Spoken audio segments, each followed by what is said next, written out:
cancel culture is about canceling.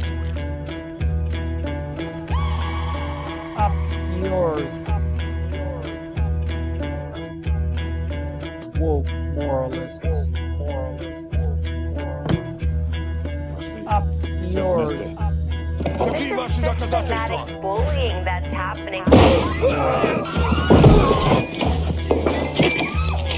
And they believe that Cocaína.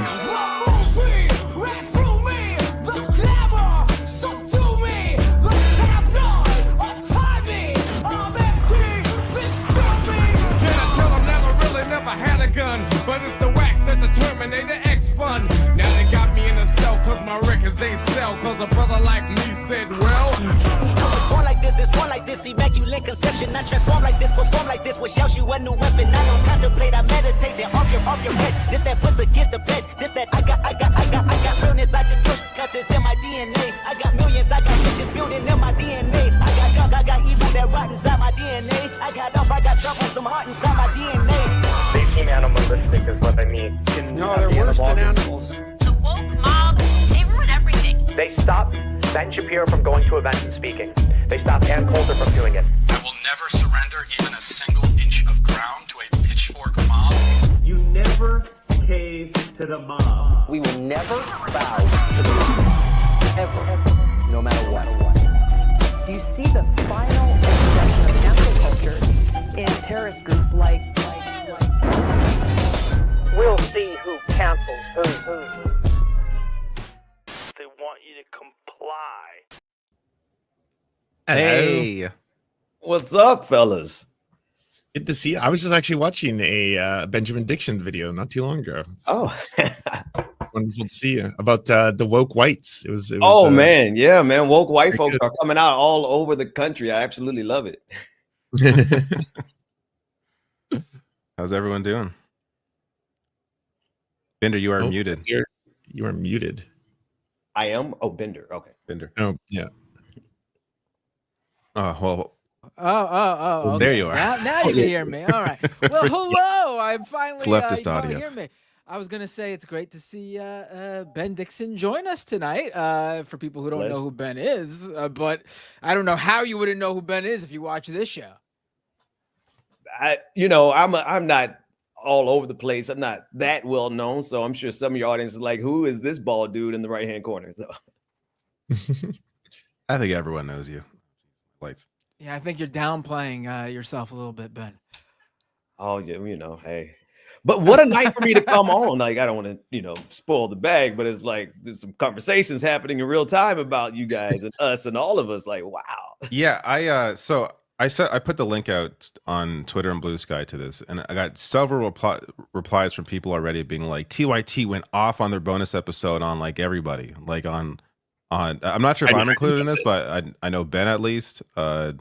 Emma, Sam, like those are the names that were name dropped. Really? Did they? If they mentioned me, it would be the first time they ever mentioned me ever. So I doubt they did.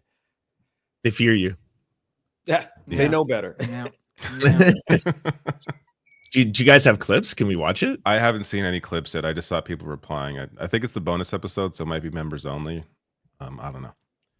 If clips pop up, we'll bring them up later. It's just a little. I feel just. Oh, I feel there's bad gonna for, be like, there's at least one TYT member watching this show, quickly clipping whatever they can to send it to us because there is an audience for this stuff. I mean, love the Vanguard, but they have proved that there is a huge audience for this stuff because that's all they cover now, and they get so many views for it. Progressive Voice used to have the market cornered on this, and he like retired. Right. I wish he was still around, but Yeah. there's definitely a market for it. Wait, I didn't hear. Who used to have the market on this? Progressive Voice, Sahil. Oh yeah. Right. But then he graduated 8th grade and entered high school, so life got a little busy for him. Yeah. But hey, yeah, honestly, I haven't been doing my usual output. I was doing, counting this show and Majority Report, I was doing 4 shows a week, and I burned myself out, especially with what was going on. I mean, it's still going on, but starting last year with Gaza, And then just going into this year, it's like I did not want to cover this election. Usually election season is exciting. We've discussed this. Usually at the very least, like, there's stuff going on and it brings in views. This year was not like that at all. This year was just depressing and horrible all around. And nothing to be nothing to be excited about. And so like, and then like, it wasn't even the election results. But like just after the election, I was just like, you know what? I've burned myself out. I need a break from doing as much as I've been doing. Not like because I was like tired. It was like I was mentally unable to perform. So like I get Progressive Voice stepping away. I get, whoever needs to step away. For the first time in like the decade and a half I've been doing this, I get what it feels like to be burnt out. It's never happened to me before. And then this past year and a half, I just went to shit. Can I just say it might have something to do with like the fact that you're on here for like another 2 hours after I log off every week. Yeah. Maybe you should start there. It's not. Maybe like, we should actually do proper outs at like 10:30 or like 10:30, like the latest. No, it's not that, like, I'm not tired from doing the time. It's like, it was just like, I can't sit down and do this. Like I was doing a few episodes and I would have callers call in. And as people are talking to me, I could feel my mind just wander off. And I'm like, this is not, I can't, maybe I need Ritalin vacation or something. I have no idea. But I was like, I can't do that to listeners. Like if I can't give them my 100%, what am I doing taking calls? But I am feeling a little bit like rejuvenated in like recent week or two. Oh, who just put my, was that you, Lance? I hearing feedback now. I think it's fine now. Just for a second. Do you hear it when I talk? Is it me? It could be me. No, we're good. We're good. Okay. Everything's good. Anyways. Should we talk about that photo? I mean, I'm not sure where you guys want to start, but the Luigi Mangione photo of what is this? What the Superman one? It looks like a Renaissance photo. It's so embarrassing. It looks like the Roman. Is he Hannibal Lecter? Like, what's going on here? I don't know what's going on. It's just oops. It looks insane. Yeah, let me bring this up. Also, the fact that Eric Adams had to get himself in the photo. Like, what? Why does he need to be there? Why does the mayor have to be there? He doesn't have to be there. I think they need more militarized police and more guns. That's what the photo taught me. More weapons. He didn't have quite enough security. Mayor Adams is trying to shore up his MAGA bona fides before he crosses over completely. Probably not an incorrect prediction, because I don't know where else he has to go at this point, right? Besides maybe prison. Following the timeline we're currently on, Donald Trump is going to pardon Eric Adams, and he's going to be free. He's going to be fine, and he's going to make a ton of money continuing to be corrupt. And not only that, he'll be reelected because everything sucks. Everything's horrible. The worst is yet to come. That's what I've decided now. No more optimistic. This is what's we have to look. No, it's done. We're on the worst timeline possible. And honestly, it's not really just about like Trump winning. Honestly, like it's just all of it combined, including Trump winning. But it's not just that. And the whole President Musk stuff is that's going to be the worst people. No one ever gets their comeuppance. Anyone who believes in karma, you've been proved wrong over and over again. The worst people, if you commit fraud, you'll get away with it. If you're corrupt as shit, I mean, you're saying all this while Luigi Mangione is on the screen. I just want to point out because he's just a normal guy like you and me. Like if we I know, but this is the one example where no one's really that pissed off at him because the person who got shot wasn't a great person. Right. Oh, right. But the public opinion is not going to change this. I wouldn't be surprised if this guy gets the death penalty because the federal charges against him. The people could be behind what he did. Terrorism one, but everything else. The terrorism one? No. I'm saying I think they could. I think they could make a strong case for like that one is an overextension of them trying to charge the guy with terrorism. But Lance, everything else. Lance, a bunch of people are saying your mic is peaking and way too loud. Oh, weird. All right, hold on. How about now? Is it better? That's better. That sounds a little bit better, yeah. And I'm way too loud, people are saying. Let me fix that too. At least I wasn't peaking. Like episode like 104, we're still adjusting audio. Yeah, gonna keep happening. Well, there's no producer on this show. It's No, not we like have no someone's producer. checking It's the all us audio individually levels doing it. beforehand. Yeah. My question is, is this show a force because they expect somebody to try to get back at them? I don't think anyone's No. going to try to get back at No, Luis. He's not wearing a bulletproof vest. It's all Yeah. just a photo op. Like it's all just a photo op. So They really embarrassing. trying to send a signal. It's the deter copycats. That's 100% Right. what this is. They don't want anyone to think that CEOs are actually, game. are actually in danger. They want to make everyone know that you will not get away with hurting the very important executive class in this country. Don't even think about it. That's it. That's exactly it. This picture should be titled "CEO Lives Matter." This is what Yeah. the show right here. Right. Absolutely. Right. It's To incredible. juxtapose that Like, with what was going on, did you see the Amazon protests too, where like there's a whole bunch of Amazon and Teamsters protesting, and effectively the police showed up just to be able to block the protesters to let the delivery cars through. But then one of the drivers tried to block, like an Amazon driver tried to block the passage, and they arrested him. And so it's just like, it really shows you who exactly the police are in power to protect when it comes to this stuff. yeah. I mean, it's not surprise. But I said this in the majority report earlier today.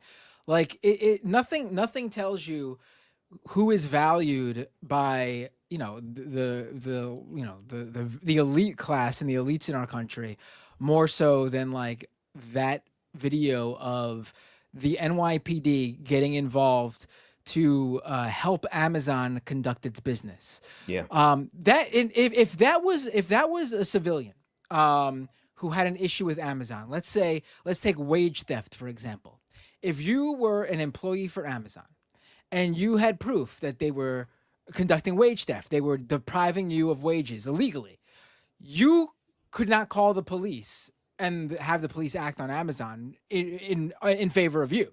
Like, if you were to call the police with all the proof laid out, the evidence showing that Amazon is engaging in wage theft against you, the NYPD would laugh at you and say, this is a civil matter, take it up in civil court. Clean up your room. But Amazon can call the NYPD, or not even, they didn't even need to. And the city of New York will send the NYPD there to Amazon headquarters or Amazon warehouses to make sure that Amazon can conduct business. When, by that same logic, if Amazon is having an internal dispute with the employees, it's a civil matter. They should take it to court. They should file there should be a labor dispute. There should be some sort of issue there. Why is the NYPD getting involved? Well, we have our answer. It's because the job of the police and the government at large, it's not what it should be, but the way it acts today in the here and now is to protect executives and corporations to make sure they could make as much money as possible. And if they're depriving you of making money, then sorry, you gotta take it up with the courts. Oh, that's exactly how it should be operating. Like you're talking about like an institution that was founded essentially to defend wealthy white landowners from slave revolts and stuff like that. Like it's an evolution from a system that still works to protect capital. I'm not trying to sound like a radical ACAB leftist or something like that, but that seems to be more often than not what you'll see the police using in terms of their state power and enforcing it. No, there's nothing radical about what you said at all. It's just almost like a structural reality of most of the world, but certainly the United States of America. Oh, Canada too. Yeah. Oh, don't you butt in here with this. Oh, and Canada too, lads. Might be hearing a little more about Canada the next year. I feel like Trudeau's not going to maintain his position. The cabinet like he's going to come back from holiday and be like, I talked it over with my family. I decided to step down. We're going to have a leadership race. Just quickly on Canada, at this point, so there's going to be an election next year, for sure. Likely in the spring, but we could wait all the way till the fall. But the projections right now, the worst case, or should I say, the best case scenario for him is still a conservative majority government. That's how bad the projections are. Is the worst case for the conservatives is them still winning a majority. Best case for him is still winning a majority. Even if he's replaced as leader of the Liberal Party, they're still likely going to lose. But there's a better shot at there being a conservative minority as opposed to a conservative majority. And I just feel like the wheels have fallen off. He lost his Christian Freeland, the God, my brain is half baked right now. To put it in American, you could essentially say it's like the vice president who also controls the budget. The deputy prime minister and also the finance cabinet member. So it's like basically his number two, like one of his closest allies. And the resignation letter was just like scathing. Like when we inevitably lose was one of her lines, and just tore him apart. But tore him apart in the most Canadian way possible. It was still kind, I guess. But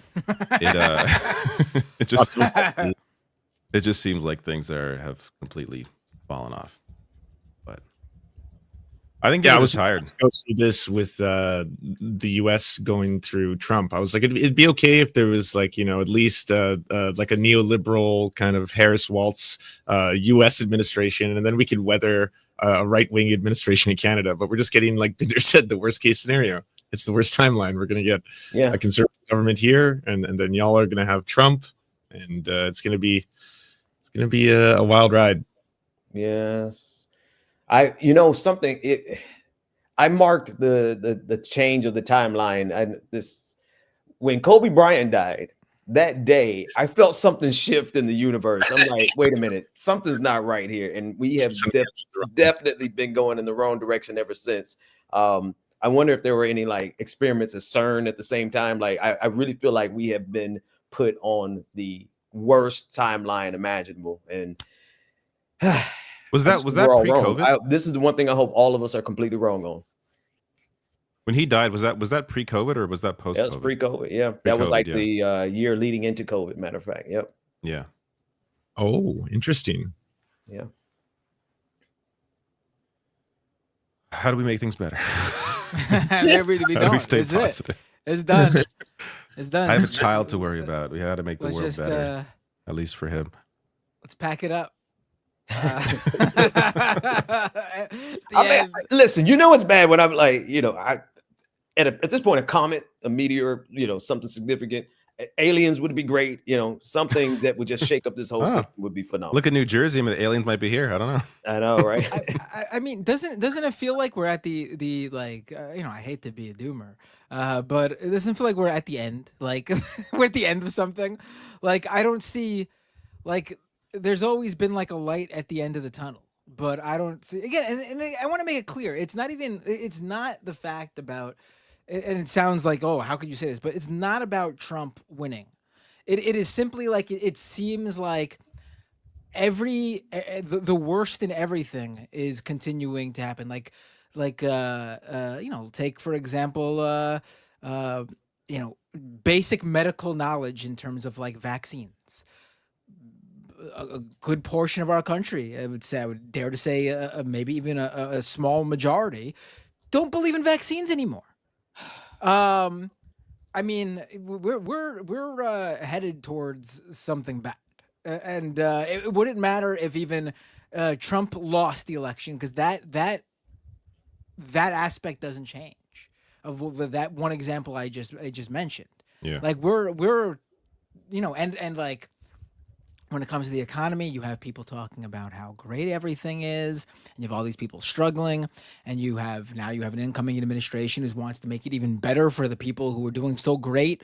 Like there's going to be a point where like the comfortable middle class won't be able to afford the basic necessities that the lower, less powerful classes already can't afford. And when that happens, I think when the people who are just able to still trudge into work because that job gives them the bare minimum they need to just not have to do anything like out of the ordinary to like make ends meet for their family. Right. When those people can no longer make it, and I feel like it's getting very close, then we're in real trouble. Well, I mean, I think you're kind of close to there already. I don't want to bring it back to Canadian politics, but this is just the stat that is in Canada. 1 in 4 families in Canada have food insecurity. And that's a lot of people with food insecurity. I don't know what the percentage is for Americans, but I know of the statistic in America where most people, what is it, like 60% are $400 away from, you know, their next emergency. Right, but the reason nothing is being done about it though is because even those people though are doing what they need to do to just get by. Like food insecurity obviously means you don't you don't know where you know if you're going to be able to afford food, but they are affording enough food to be able to just survive. Like there's going to be a point where like that's not even a possibility. Like obviously if 4 and 5 families were starving right now, actually could not afford anything to eat, there would be riots in the street, and obviously that's not happening right now. I think there's a desensitizing process that they are patiently going through. The most powerful, like it's almost like the economic theory of elasticity, right? How much you can actually squeeze out of a model before the model breaks. I honestly believe that that's what they're doing, and I think we're at a kind of a critical threshold where now Trump and the rest and Elon and the rest of them are like, okay, now we can break it. Now we can go the distance because people have gotten so used to just struggling. Because we've been struggling enough in the United States of America for us to have, you know, don't turn this place out inside out multiple times. Just COVID alone, right? What happened with COVID? How many people died in COVID? They really desensitized us to that. And then they not only desensitized us, they really leaned in on the anti-vax component, like you already mentioned, Matt. And so it's like, you know, who's willing to resist now, and who actually realizes there's a problem because they bought into all the propaganda. I think they have us in a really weak place. And again, I hope I'm wrong. I hope somebody stands up and does something about it. My goodness. All right. I mean, I don't want this to happen, obviously, but it's pretty clear at this point that people are going to need to get hurt for something to change. Like the same thing that happened with, you know, FDR and the New Deal. Like there was, you know, Social Security, Medicare, Medicaid, you know, all these sort of government programs were necessary at that point because people were dying. Like people were dying. You know, we're gonna need some sort of Great Recession or something like that, where and I'm again, I don't want that to happen. I'm just saying that we've seen the you know, like just think about like, you know, I saw someone in the chat say people are living off of loans right now, like in response to what I was saying. Oh, without a doubt. Like I was one of those people who I took out a loan a couple of years ago and to help pay off debts because it was the best way to do it. And during COVID, I had and thanks to just these little bits of extra money, just the little stimulus check here, and there was like what 3 we got or something like that. That little bit of extra money on top of like my regular income, I was for the first time in my life getting close to paying off my debts completely. And then fast forward to, I would say, like this past like year or two, you know, shit has definitely gotten more expensive. Anyone who says like everything was hunky dory under the Biden administration is fucking out of their mind. Absolutely. I no longer like that gap between me and paying off my debts has now gotten to the point where I'd take out another loan to make sure I could, you know, so it's absolutely true. So I went from almost paying my debts off completely to fuck, I'm now stuck in even more debt just to be able to, like, you know, make ends meet and get by. Yeah, but when you're talking about an economic downturn, especially like I agree with you. I think there's probably, if Trump can do the one of two things that he wants to do, one, the 35% tariffs on Canada and Mexico, and two, the mass deportation of hundreds of thousands of immigrants, that'll cause an economic crash and potentially a global economic crash, the likes of which will be similar to something like the Great Depression. But the thing about that really scares me is I don't see the vast majority of people using that as a moment to say fight for something like a New Deal or a Green New Deal or something like that. Like the way a lot of America seems like juiced at the moment, it seems like this might be similar to the situations that created fascism in Italy and Germany, which again required a huge economic downturn, required a strong man to hearken to making, you know, their countries great again, similar to the Roman Empire, and then finding a group to other. And instead of, you know, Jewish people this time, it's going to be immigrants, It's going to be trans folk. It's going to be horrifying in that respect. Right. And I think, and to make it clear, I wasn't telling my story so people feel bad for me, because I see people in the chat. No. I'm just trying to be honest with you guys. Like, I'm doing better than probably most people in this. A lot of people who watch the show, because I should remind you guys, I am a father of 2 kids, and because childcare is so expensive, I am the sole income bringer. So my wife's job is to take care of the kids. So we, the situation's different than probably some kid trying to get by living on his own and he's poor and working a service job. So I wasn't trying to get pity. I'm just trying to be honest with you guys and tell you people what give you an example of what some of us are currently working with. Everyone's saying my mic's still blowing out. Does it sound okay for you? I switched the source. I don't know if it's better now. I don't want to break people's It's just a bit ears. loud, but it's not blowing out to me. It's just loud compared to other mics, but it's not blowing out. I was gonna say, like, to me, it felt like COVID was the moment where I'm like, okay, it's a global pandemic. This is the time where things can change for the better. Like, obviously, this the pandemic's gonna be terrible, but coming out of it, this is an opportunity for people worldwide to just wake up, for governments to wake up and understand, their role in society. And at least when it, as it applies to, the U.S. and Canada, it feels like it went in the opposite direction. Yes. There are countries, though, that other countries in South America that have moved in a better direction. I'm not too familiar with Mexico, but I hear it's a lot better there. Claudia Scheinbaum was the only adult in the room. She was awesome.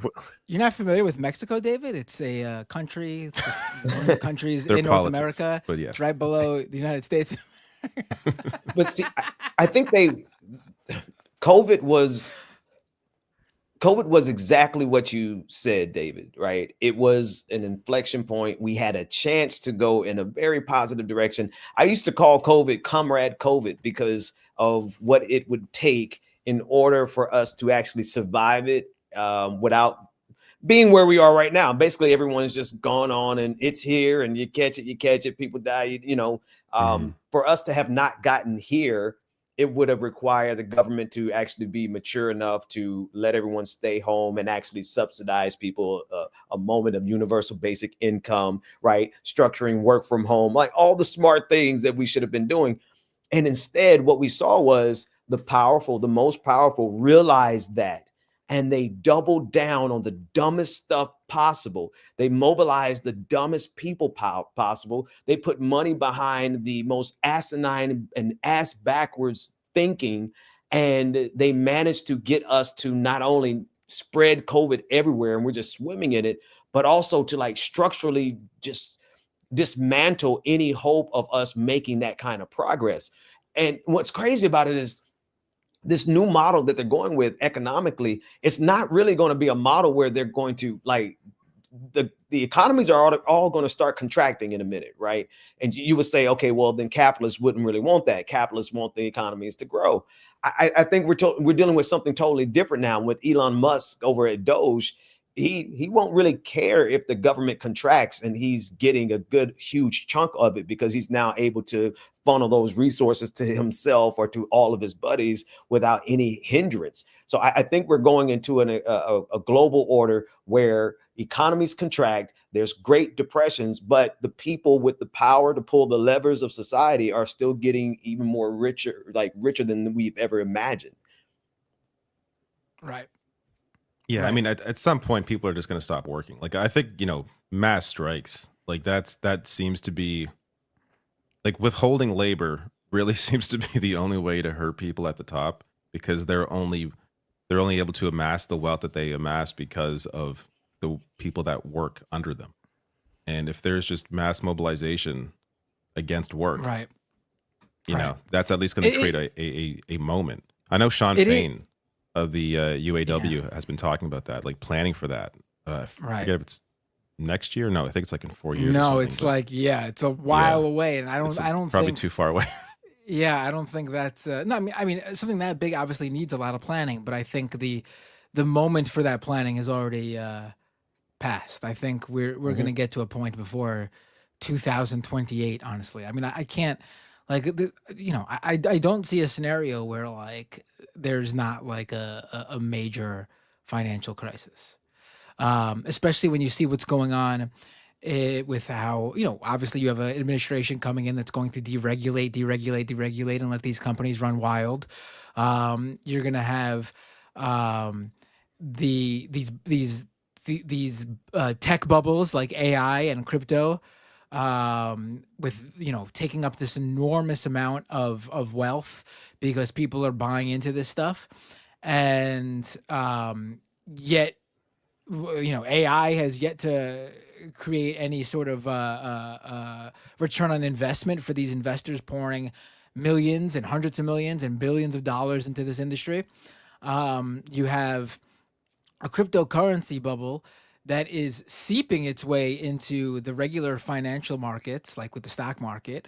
You have people investing. You have pension funds investing in Bitcoin and ETFs like that, because they believe that this stuff is organically growing in value instead of the obvious thing that's going on, which is a number of wealthy investors are pumping this stuff, so more people put their money into it, so they have people to dump on. I think there's going to be what's the saying, the chickens will come home to roost, or what is that saying? It's gonna happen. Yes. Yeah. So invest in Hawktua is what you're saying. Yeah. I mean, look at that. Like, that you shows the state of the world right there. If you are, and unfortunately there are a lot of people in this country who have come up with this belief that make money by any means necessary, and it's completely fine and moral thing to do. You have people getting away with legitimately scamming people, and it's being publicized in a way it's never been publicized before. You used to scam someone and have to be like hush hush and secret about it and worry about getting. Now you can openly scam people and get away with it. Like Play Market? Get famous off of it. Maybe there'll be popularized maybe there'll be a civil case and there'll be some sort of financial penalties, which by the way will be much less than how much the scammers have actually made off of this stuff. But there'll be no criminal charges, no jail time, no fines that ruin these people. You can, if you are morally lacking, you can absolutely fuck people over, make a ton of money, and get away with it. Right. Exactly. Like Poly Market timeline we're in. Like Poly Market. Maybe it's time to have like a legitimate like a Robin Hood moment where we do feel morally good stealing from the rich. I mean, we already do, obviously. I was gonna say, like, but I meant we in this room, but I mean, you have, I would say the vast majority of society are snitches and would fucking tell the security guard at a Target that so they see someone walking off with something under their jacket. Like, it's true. I mean, you saw what happened to Luigi. These snitches got him. Wasn't that person, they thought they were going to get, like, I'm not sure if they got the money, but they thought they were going to get the money for like finding him. And now they've been screwed out of it, right? Well, did you see how they got screwed over? Because apparently to be able to get the Crime Stoppers fee, there was two separate fees. One of them, you had to have called Crime Stoppers directly, and then you get like a serial number for your tip, and then you can connect that serial number to the prize collection. They never called Crime Stoppers. They called the police directly. And then the second prize money, because they said they were out of their jurisdiction, they wouldn't have had to be rewarded for it. So they're not getting paid, apparently. They're not even getting the bounty at the end of the day for everything. They get what they deserve, which is nothing. So there you go. And you know what? That person who just got fucked over, they would still fuck over the next Luigi if they saw him sitting at a McDonald's. Because that's people have this, how... No, go ahead. Go ahead. Yeah. No, you go ahead. Yeah. People have this... somehow capitalism has managed to get people to have an emotional attachment to companies that have no emotional attachment to you. Matter of fact, if you die on the job, they will replace you before the end of the day, right? And so people have this ridiculous commitment to companies and the structure of the system more than they have to their own best interests. So you're absolutely right. They would probably do it again. Right. It's not even. I think people get it wrong when they say like the country, the vast majority of the country has wants law and order. I don't think that's true. The vast majority of this country wants the existing societal norms because they have been taught, they have been raised to believe that it's okay for health insurance companies to deny people care because that's just the way the world works. That's how we've been taught insurance works as a society. We've accepted it up to the point where these companies are massive conglomerates, that this is just a business. So that is okay. But society didn't say it's okay to rob a store of a $50 item from Walmart. Society has not said that's okay. So we have been conditioned to say that's not okay. The healthcare companies doing what they do, that is okay. Right. So it's because if we cared about law and order in the most strictest sense, then I would say, in terms of what's morally right, denying people health care wouldn't be considered law and order, but it's a societal norm. Well, So that's law to and that order point in that you were this way. talking about before, Binder, when you were talking about theft, like I get why people have an instant reaction to the idea of like criminal theft, like people breaking into your car. Like I've had when I was in high school, I had my car broken into, I had stuff stolen. It feels terrible. I've been robbed before. I've had people pickpocket me before. So I get that feeling instantly when you see it in the news. You're like, crime is out of control. People are stealing. But if you're talking about raw numbers, you were right when you brought up the fact that wage theft, it's like, it's not even comparable. We're talking to an order of magnitude that is so far beyond in terms of just dollars, but you don't think of that as stealing. When it's a boss who's like, I'm not going to pay you the actual hourly wage that you're owed. I'm not going to pay you overtime. I'm going to replace your hourly wage with tips. All those things, there's not a mechanism that's like of a proper size to enforce keeping that under control. But that's billions and billions and billions of dollars of theft that is happening all the time, but it's not sexy. You don't see it on the news. You don't turn on the TV and be like, another boss didn't pay his workers $2 an hour more than he should have been paying them. Like that's not going to make the headlines. But if there's a guy who breaks into like 3 Targets and steals a bunch of stuff, usually like baby formula and things like that, well, then there's a headline. There's a story. And like, obviously it's like, well, yeah, crime's out of control. We need more police. They need another $20 billion to be able to solve this thing. Right. That's actually a really great point. Right, you hear to on Lance's point, like you hear the news constantly talking about the number of the crime rate, the number of homicides and murders. Do you get those same reports about the number of people who died because of medical debt or insurance denying claims? Is there a nightly local news update on the number of people who just or Law and Order episode? Like, yeah. Is there any propaganda for that? Is there any TV shows about that? Any movies about that? Is there a buddy cop movie where they actually go after bosses and stuff? No, it's like every facet of our entertainment and everything that we consume gets this idea in our heads that these are the forms of violent crime or crime or theft or people fucking each other over or terrorism. Like, comparing the charges that Luigi got, he's a terrorist apparently, with like a single CEO denying, what was it, 32% of all the claims to the company. 1/3 of the claims were denied, in large part due to AI that apparently was denying like 90% of the claims that the AI tried to actually sort through.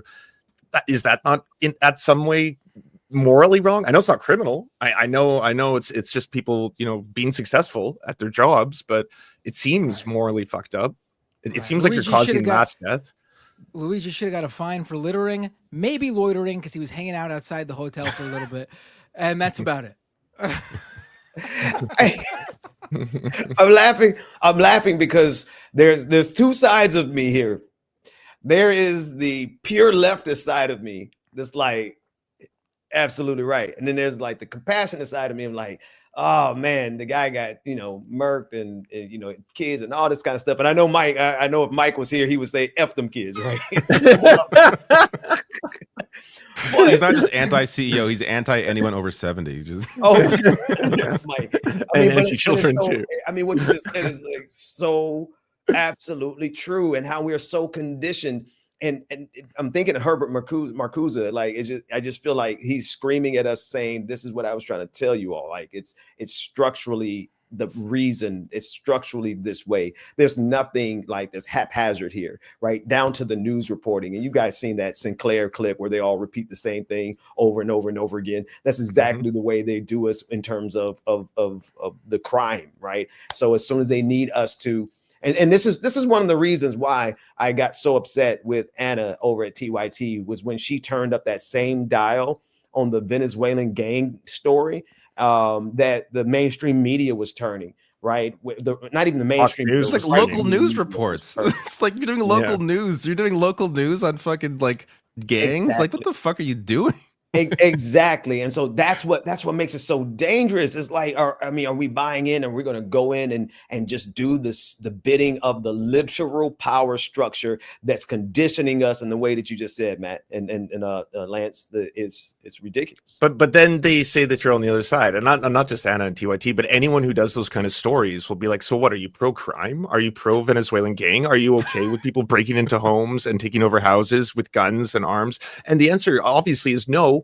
No, there's no one who's saying that's a good thing. It's that, like, what effectively will drive down violent crime? What effectively will drive more down jails? A lot of these things? More jails, Lance. Obviously, apparently, it's more jail, more police budget. Just keep going in perpetuity. And see, this is where like the Karl Marx and the true leftist comes out of me. Like, they know this stuff already. They read Marx just like the rest of us did. Like, they read Marcuse like the rest of us they did. So they read the same Harvard study that said that crime is directly correlated with poverty, right? There's almost a causal link between poverty and crime. So they know all of these things, but instead of helping raise wages, instead of like helping people live, they build Cop City. This is where we live. Right. Look at how they deal with homelessness. It's not about getting the people who are homeless mental health or shelter. It's just fucking removing them from the 10 cities, destroying the 10 cities. It's just about doing that. Where these homeless people go, that's not the consideration of solving the homeless crisis. It's simply not having homeless people visible in these major metropolitan areas. It's unbelievable. And yes, like, there are different issues with homelessness. There are people who are homeless due to economic reasons. There are people who are homeless due to mental illness. There are people who are homeless for an array of reasons. There's a lot of working people who are unhoused, though. A lot. Right. Like when I started learning about my region in Vancouver, it was like 30% of the people who are unhoused in the city actually are working. And then I was like, so that really dispels the myth of the lazy addict on the street who just wanted to get high. Like this was a life decision. And not a single one of those issues that we just mentioned is being addressed in solving the homeless crisis. Right. So that's why I'm like, come on, meteor, comet, invading alien species. Something. I think honestly, if we're talking about real answers, we should bring up the fact that there are organizations throughout history that have fought back against these kind of things successfully. Everything from like the Black Panthers doing feeding programs to direct action to just straight up unionization and not only like union strikes, but like strikes that are based or what. I think historical examples are not accurate because I think we're in a specific time where there's nothing comparable. People, there's too much going on. Like, if you were to go home after work and turn on the TV and only whatever 20 channels are on TV, and you get all your news the next morning via the newspaper, which is already old, and you had time on your hands and you weren't expected to be working as often as you currently are or having multiple jobs like it was during those times that we're looking back on, I think you would have more time and effort and willingness to organize and do things like that. I think there is this complacency that we are really stuck in as a people. The internet has given people so much to do that I feel like it's not that simple. I mean, there is no like one or two or three even like resources where everyone's consuming and everyone's on the same page. Everyone is all over the place because everyone's getting their information from anywhere and everywhere. And I mean, you know, I think we are in a time where you can't compare it to what came before, honestly. So Ben is saying that there's no hope at all. Yeah, I was like, you're just going straight doomer. You're not because like I'm just saying. Just wait for the end. No, that's not what I'm saying either. But I'm just saying, you know, what happened before isn't the answer. There's going to be something. We have new technology now, no question, and there's like a lot of new problems that are coming from that. I totally agree with you on the mass like proliferation of misinformation, and then that's something that is not going to have just a simple answer to it. But the crisis of homelessness, for example, there's lots of cities, LA, for example. I'm sure you know Adam Conover, you know, Adam Ruins Everything. He's one of the people who was like, I was tired of seeing the homeless problem in my community. And so what I did is I joined first organizations to help, and they're very similar to the ones you find in your local cities, the ones that like provide food, services, clothing for homeless people. But then we started working on local elections, getting people elected that were actually going to work on housing for solutions. The housing for solutions that they got people elected into doing have reduced the number of homeless people. It's not an impossibility to just say that I'm not saying that like activism and direct action doesn't work. I'm just saying that that's going to help in certain, you know, specific people, which is obviously very good. But I don't think these are going to be the answers that address the problem entirely. Like maybe it was the start of something in previous eras. Like, you know, I'm trying to think of an example, but go ahead. As Lance is saying, I think it's more local. I think that's what it is. Like you focus locally on improving that situation, and I think people should do that. Yeah. I'm split between both opinions, right? I definitely, Matt, I see what you're saying, right? In terms of, and the reason I agree with you in this regard is because they have structurally, the most powerful, right? We can fill in the theys, but they've structurally adjusted for all of our mechanisms of resistance. Every one of them, whether it's union, they're profiting off it right now. Like Amazon is profiting. I said they're profiting off it right now. Even our conversation is making money for Google, Alphabet, and Amazon. Exactly. So they have structurally prepared themselves to really absorb anything that we do. But you know, it's got to be something. And one of the things I forgot which one of you said this, but I think it was you, Matt, where we no longer have any centralized media, and we're scattered all over the place, and people get their information all over the place.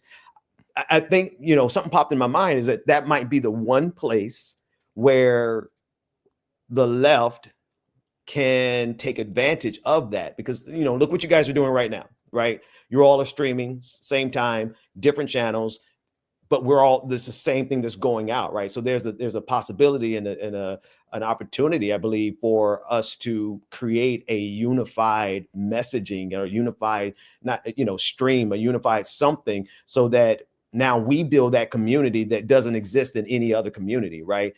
Now they're listening, and so they'll probably do that themselves because they love to adjust to anything we try. But I think that core messaging that you're talking about, the ability for us to have a centralized community that gets our information and we can move in solidarity and action, I think that might be one of the few things that we can do that's different than what's being done right now. I mean, I think, yeah. South Korea prevented a coup that it can be done. I didn't mean to be like, don't do anything. That's not what I'm saying at all. I'm just saying, like, definitely just don't let what's happening happen and sit by idly. I'm not saying that. I mean, I'm not even doing that, obviously. I'm, just doing this show is a little something to help update people about the news and what's going on in the world. But, I think different times calls for a different set of direct action, I guess you could say. And I think we're in a unprecedented time, just like how, people in the time periods we look at were in unprecedented times during that time period. And they had to, do something brand new that now we look back on and view as like, oh, that's, that's how we model it after. And I think we take bits and pieces from what came before, but it's got to be something entirely, correct for the current time period.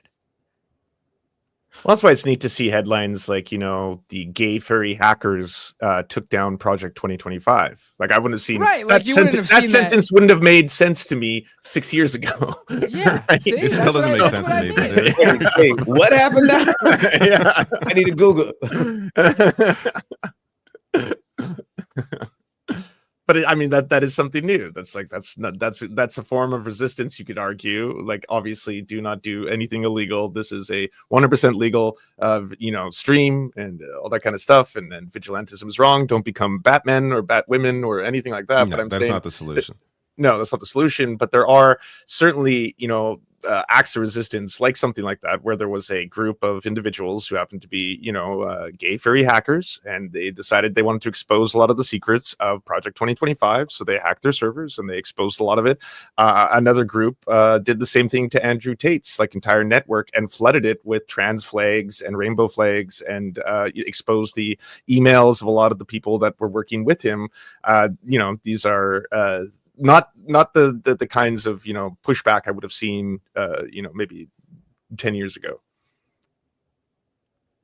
A bit of a turn here, but how close are you guys following Trump and the incoming administration? Because I feel like a lot of people are just sort of tired of, or at least not willing yet to really engage with it because he's not yet in. At least that's been me for the beginning of it, because a lot of these names, they were floated and they actually didn't go through with it because of this thing or another. So I feel like it's a waste of energy to freak out about something that isn't actually going to happen until it happens. But have you guys followed closely what's going on? I'm just hearing a lot about Elon Musk, and he seems to be in control of everything.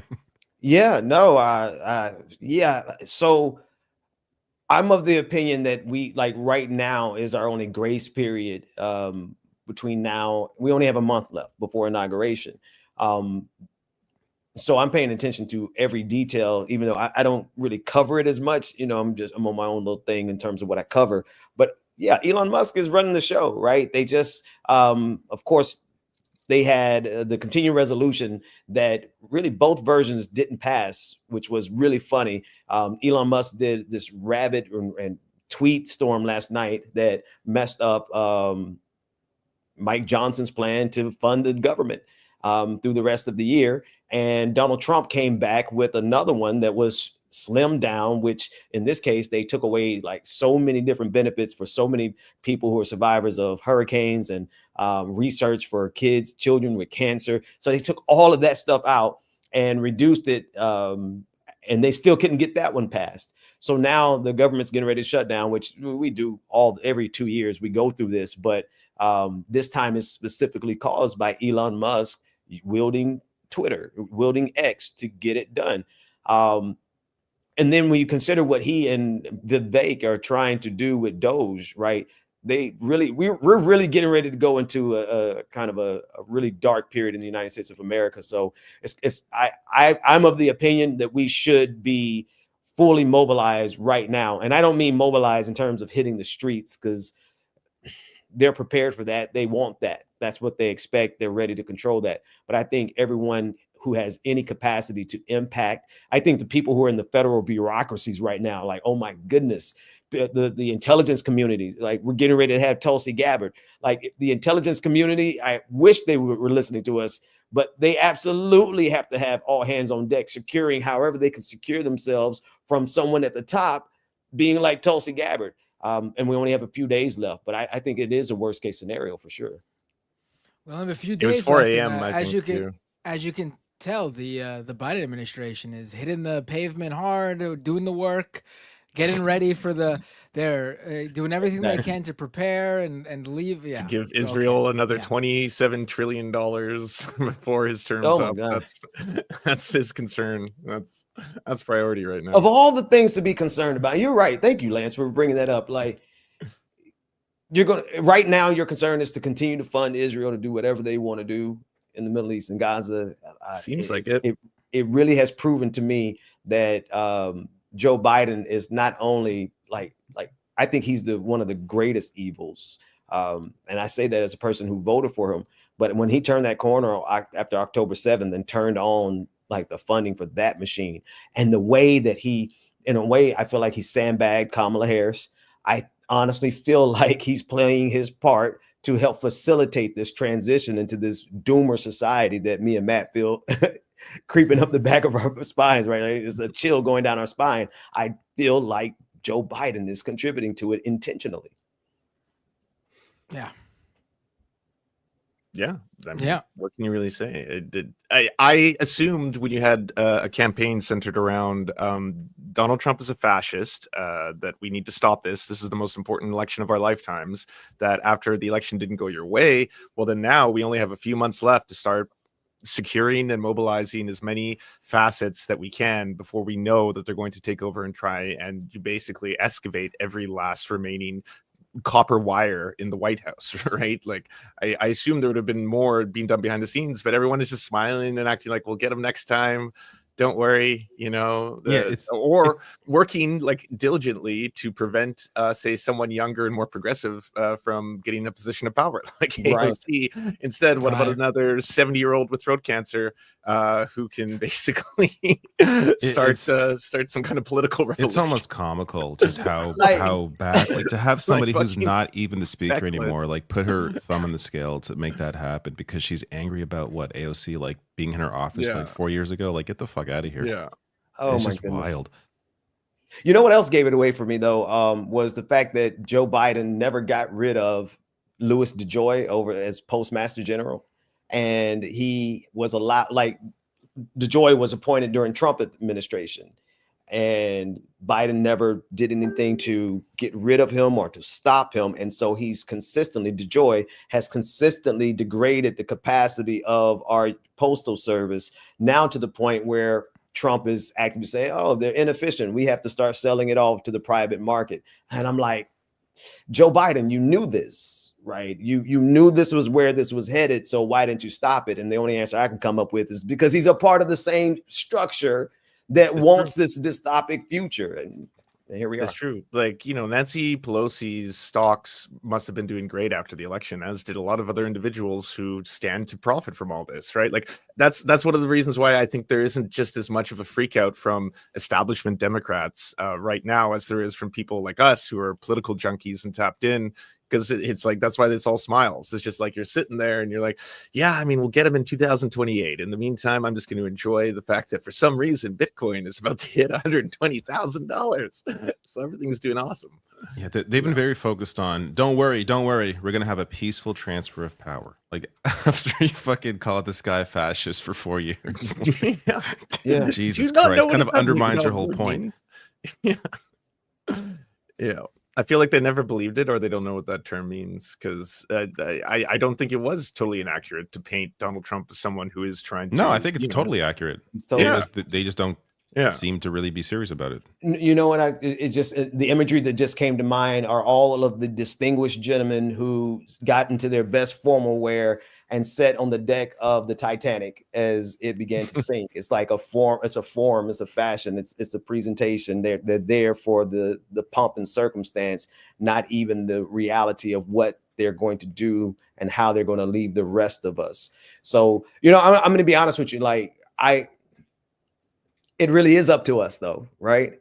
It really is. When I say us, I mean like literally every one of your listeners, every one of us on the screen, everyone who has any capacity to actually like mobilize our own energy and our own forces and our own circles to actually fight back every inch by inch by inch. Because we know now, like, I think anyone who is sitting around and waiting for the Democratic Party or any political party to fix this for us, like, come on, folks.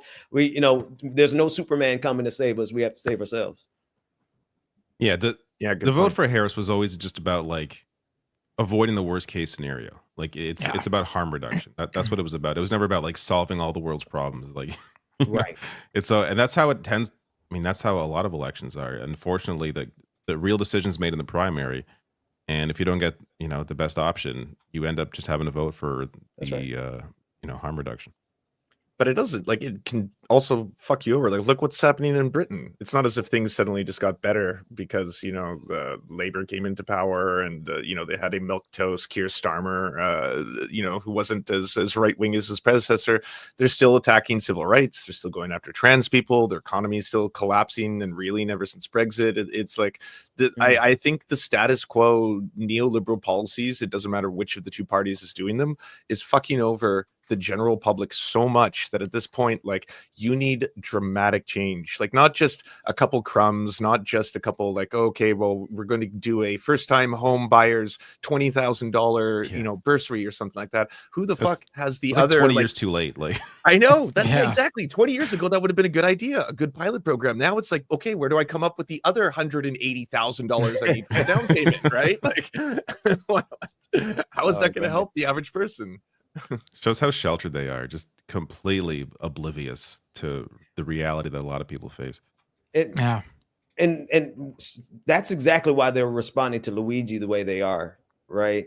That the reason they're responding to him the way they are is, one, because so many people are fawning over him, right? Good looking dude. Yeah, I mean, he's an objectively good looking dude, right? You know, and then two, but he represents the type of action that they genuinely fear in a decentralized fashion. And we're not advertising, we're not suggesting anything like that. But they're bringing down the hammer on that guy because he certainly is an outlier in terms of how people respond to what's going on around us. And so they have to crush the very idea of someone being upset enough at the system to go and take any type of dramatic action like that. And I think that's why he got the terrorism charge. Like, really think about that, a terrorism charge for a murder, for a homicide, right? For one person. And that's because they're going to say he's making a political statement and trying to create and instill fear. So who are the people he's instilling fear in? The people who are hurting us the most. And so that really is just the clearest example of this system saying, no, really, we know what you guys need. We know what we're doing to you, and we're prepared for whatever you try. I think it's backfiring though. Like, you know, just the conversation I'm seeing in the wake of that are people getting even angrier, like at just how insane all of this is. I even saw a discussion on MSNBC, Katie Tur of all people. Like, this is not somebody who's like, you know, a leftist, like questioning, like, does it really make sense to charge him with terrorism? Like, does that, like, people openly question this in like mainstream press. Like, when they have, you know, the bug in their ear, the vast majority of people see this and think this is insane. Like, this whole spectacle they're making this into is completely insane. Because people feel clearly what the healthcare industry has done to them, what a for-profit motive in healthcare does to them. And to see how they treat this guy, it just shows the whole, how everything's backwards. Like the massive focus on this, yet very little is being done about what is actually killing tens of thousands of people a year. David, I was talking to someone yesterday, and they're not politically tapped in. They're not, you know, they're as normie gets. Successful too, by the way. They like to have a good job, good paying job. And I just brought up the fact that, I don't know if you heard this, but yesterday a CEO actually got stabbed by one of their employees. They think it might be a copycat, and the response from someone was just awesome. And I was like, I was not expecting to hear not even that. like a political person. No, not a political person. This is the normie of normies. And then I was just like, oh my God, is that where the culture's at? That's right where people are at this point. Are people just at a point where it's like, you know what? Fuck this shit. Fuck it. You know, like I was genuinely shocked. That's funny. That's funny.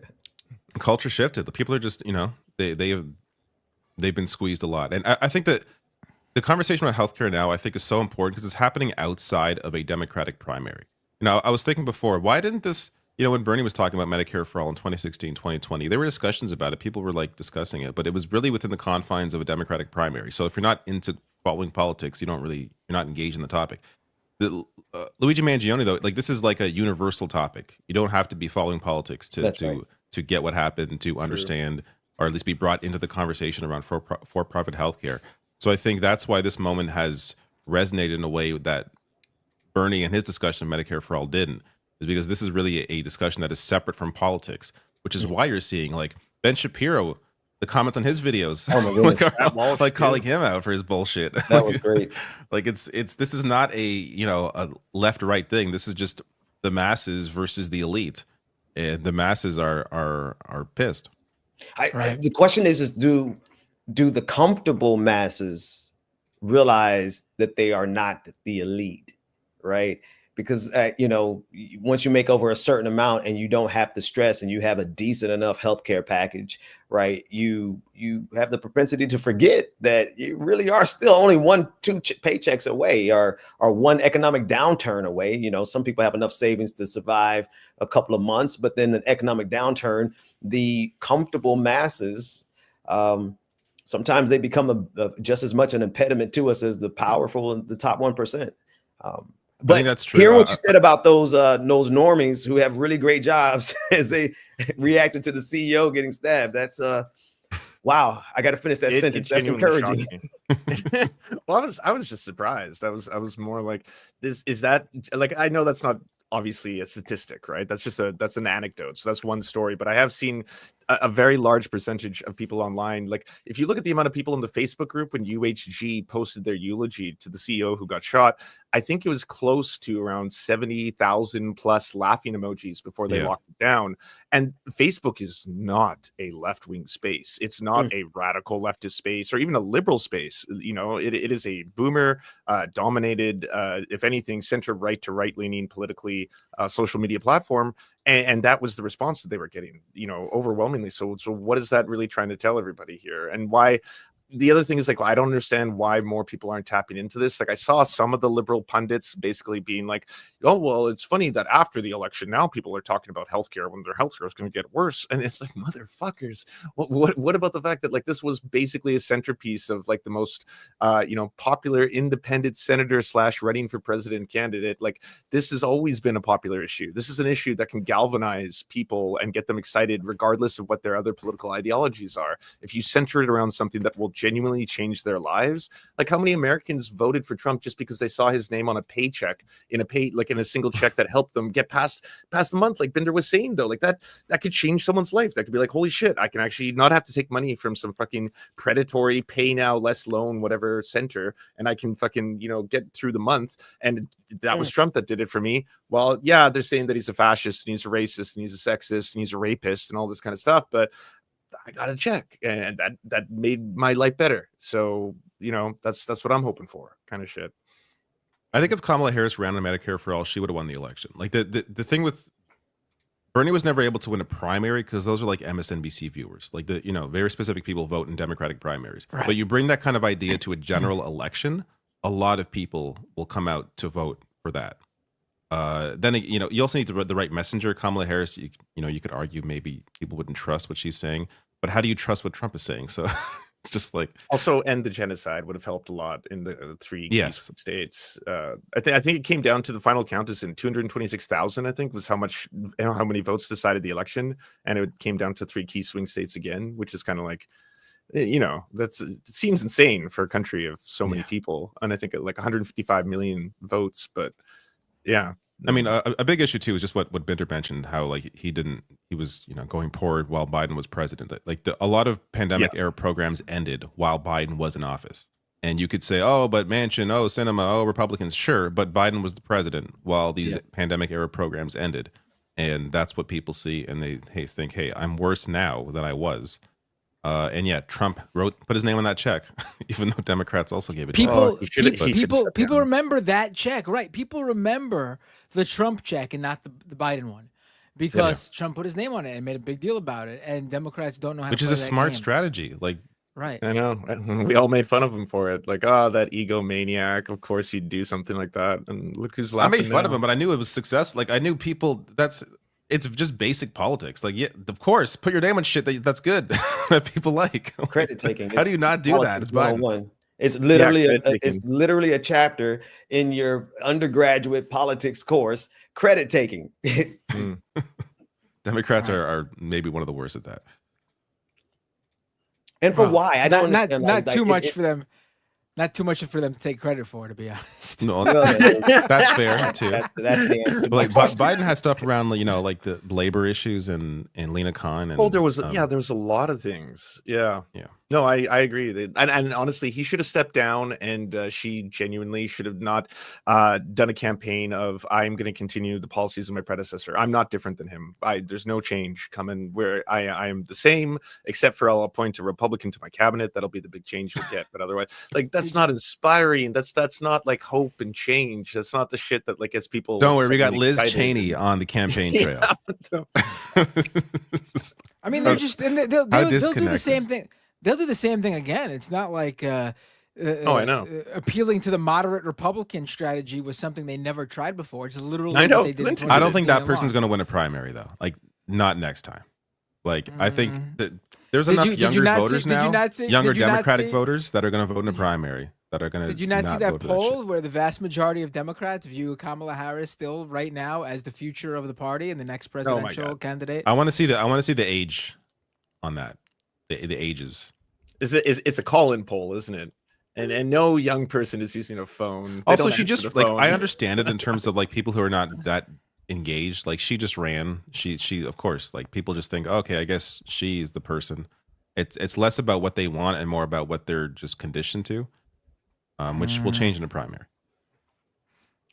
Well, there we are. I hope so. I mean. I don't even know what's I mean we were we were talking about it earlier when I was on the Majority Report today too about the inability for Democrats to the refusal, because inability makes it seem like it's something that they would want to, but they just can't for some reason. The refusal to pull up the future of the party, young people. And like I made a point to mention now, obviously they purposely do hold down progressives. That's 100% true. But I don't think the reason they blocked AOC was solely because she was progressive, because then you would at the very least see like other young centrist Democrats being like pulled up and promoted, but you don't even see that.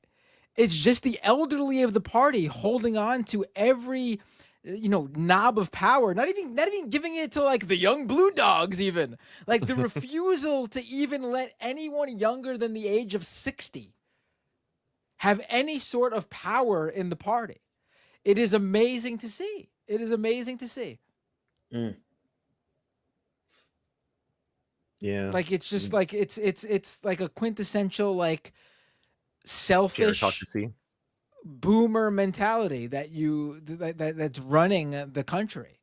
The refusal. I think it's got to be a fetish. Honestly, at this point, it's got to be something related. I don't know what else it could be. Right? In what way is it that like you still in your old age when you like? I hope if I make it to those kind of years, if I'm hitting 75 and then 80, that I get to enjoy life and relax and enjoy the company of friends and family. Yeah. Not being like I must have power at all costs. Why would you want to be more there? years of it? Like why?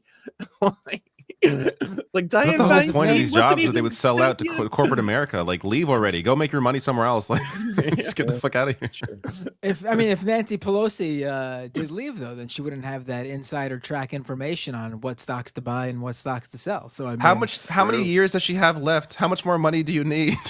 She has a made-up position. Go enjoy your money. She's in a made-up position. It never existed before her. Yeah. Speaker of the House Emeritus. Like, what the fuck is this shit? She's gonna do this in perpetuity. Like, it's not like people love to bring up like, oh, you're being. I'm not saying I'm seeing anyone say this, but the usual thing is like, oh, you're being ageist or whatever. But like, I'm not saying they need to fuck off and die. I'm just saying like they're not even like mentoring anyone. It's just like, no, it's ours, mine. Yeah, it's about what you're fighting for. Like, I'm not telling Bernie to leave, even though it sounds like this is going to be his last term. But like, he cares about people. Bernie is going to run There's forever. a difference. Don't you dare say that. He got you there. No, but see, that's the thing too. Like Oh, that's it not to do isn't with age. it Bernie isn't- has it good isn't politics, ageist, right? and he's 'Cause clear. I in my age right now could not do it. Like Right. I'm not If lucid enough to be able to be a fucking. I don't have the top-tier energy to politician. do that, Shaw. If No. you were if you are an old politician, old as shit politician, if you're 125 years old, but you're fighting for people younger than you, which is basically everybody at this point for Nancy Pelosi, and you're trying to help people, then I don't care. Be in politics for as long as you want. The problem is the people who are holding on to power are simply doing it because they want the power for themselves. They're not even using the power to help people below them. It is simply for them It's and the their title. ego. They want the Yeah. title. Yeah, I'd say Kirsten Sinema falls under that, and she's way younger than all the other examples. But like, what are you doing with your power? Why haven't you stepped down? You're so hated, universally reviled, and it's like, well, every now and then I get to downvote $15 minimum wage, and that gives me a little tickle. You know, Oh. that's And now that's she's all I leaving, need. right? She's gonna make a ton of money somewhere else. Oh, I'm sure she'll get some cushy ass job somewhere. Yeah, they spent their time fighting for corporations. Now they're gonna go work for them. That's the Mhm. revolving door. It's like, yeah.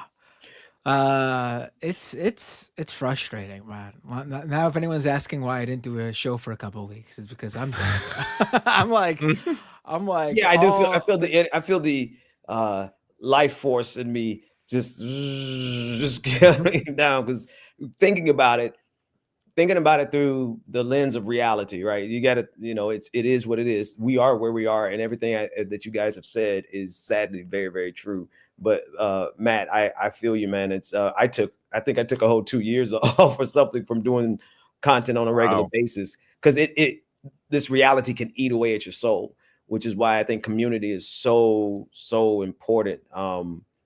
Just to be able to be not just talk about these issues with people, but also like just to have joy and to discuss similarities. We all have the same common traumas because of the system, right? But just to be able to get a rejuvenated space in your mind and the ability to, we're going to have to rejuvenate ourselves to be able to fight this fight. I think that's what I'm trying to say. Like, Yeah. we really I'm trying to reinvigorate ourselves to be able to go the distance here. Right. Like I'm trying to think the last time I felt like this, and it has to, and like, even then I was younger, so I had more like youthful optimism or whatever. I have to say, like, probably like right after 9/11, where it felt like the world was against you and you were the only person, like us, obviously, who was speaking out against what you knew was wrong that your government was doing, but the rest of the world, the rest of society was like, yeah, we're gonna get them, we'll show those people, America. But like, even then, like, 2004 happened, and all of a sudden the anti-war movement was stronger than ever, and I felt like the world was on your side, and it was just about, and then Obama won in 2008, and it felt like, something was happening, and then no, it didn't, but then, they were mass protest movements like Occupy and the Arab Spring, and there were these things happening that felt like the world was in a moment of transition, and the better world was right around the other side. And then even when Trump won in 2016, it was like an aberration, like, oh, there's going to be a bump in the road, but like everyone's the resistance to Trump is going to be, and we're going to come out the other side, and it's going to be a strong, united left, and things are going to, and then 2020 happened, and fucking Biden stomped out the left, any little fucking morsel of the left that was still going, he fucking stopped on that shit. And then it was like, okay, you know what, we're getting on the other side of a pandemic. If this is what we need to do to, just band together and pick up the pieces after, and now look where the fuck we are. We're back at square one. And it's not even a scenario like 2016 where like, like we may have lost this time, but we're stronger than ever. Nah, it does not feel like that at all. I feel okay. So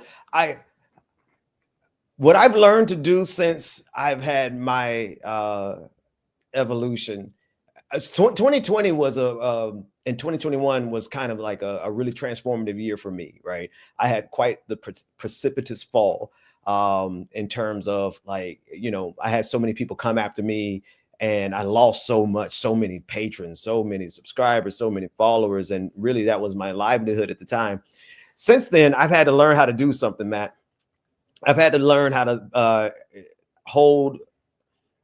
I call it being at zen and war at the same time. Zen and war at the same time. Like I have to, because otherwise, if I don't maintain a zen inside of me, but then you also have to be ready to fight these fights at the same time.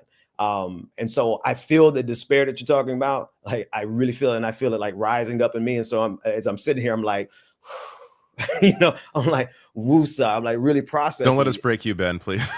Say again. Don't let us break you. You see? No. I'm not. Knock on wood. I'm not terribly breakable at this point, because the grim reality really has been here for a while, right? We've seen the changes. We've seen the decline. We've seen us, especially us who are in media. And I think this is why it's so hard for us who are in media. Like, our job requires us to kind of read the tea leaves, if you would. Like, you read the white writings on the wall, you see the trends and you see the trajectory. And so we kind of known that this was headed here for a little while, but there's something different about when you're really here now. In January, we're going to see the full dismantling of the United States government, that kind of thing. So it's all the more reason for us who do this kind of work. We have to be able to, maintain our zen and our inner strength at the same time, like be ready to fight like hell. Like, and I think sometimes we go back and forth between those two, when we have to maintain that at the same time. We got to keep our heads about us, and we actually have to be able to organize and fight and do the work. And I think that's something we need to spread to our followers. Like, I think the people who listen to us, I think the people who listen to us are so much more likely to not so much follow us, but walk alongside us, as long as we're able to, motivate them in that way. And I say it like that because for a long time, we put a separation between who we are as media personalities and who we are as activists, or whether or not we're actually activists, whether or not we're actually organizers. But right now, I don't see that we have a choice but to be all those things, right? Because there are people who listen to us, who would follow us, who would go into battle with us, rhetorically speaking, who would organize right alongside us. And we won't be able to do that if we're broken in this season. But Matt, I see it. I'm with you. I see what you're saying, and it's like, but the part of me on the inside of me is like, hold on, Matt. Don't give up. Yeah, I am. I mean, what we really need is some Luigi's watching us. That's what I'm talking about. Mario's brother, obviously. I need some Mario Kart drivers. No, but it's I think the thing is like, just like, I got 2 kids. They're getting older. And what do they like? This is the world we're bringing them up in. And oh my goodness! Don't talk about that. It's like it's rough. Like it's crazy. It's like, oh, like one of my kids were born under Obama, and my other kid was born under Trump, and the younger one is the one who was born under the worst administration. Like it's it sucks. It's like. But yeah, like my 2 kids are obviously why I I don't give up, and like why you got to keep going and still keep fighting the fight. I'm just venting today, and that's really what it is. The end of the year, it's almost Festivus, right?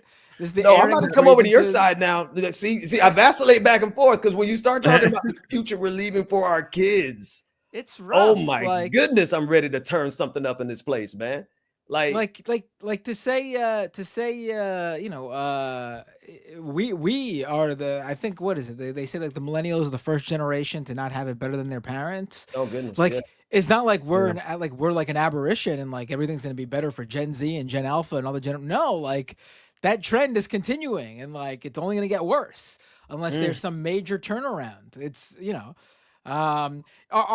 we'll be saying we're the first generation to have it worse than our parents, and our kids will be saying, and we are a generation that even has it worse than them. Like that sucks. See, Yeah, That's, yeah. but Binder, keep in mind in perspective that like also for our parents and our our parents, they also were going through a ton of fucked up shit. They were living through the Cold War when you thought you were going to die any given day from nuclear fucking annihilation. There was the Vietnam War, the atrocities that were being committed in Cambodia and Laos and all those other places of the world. I would take the like fake there's war generational over fucked up shit.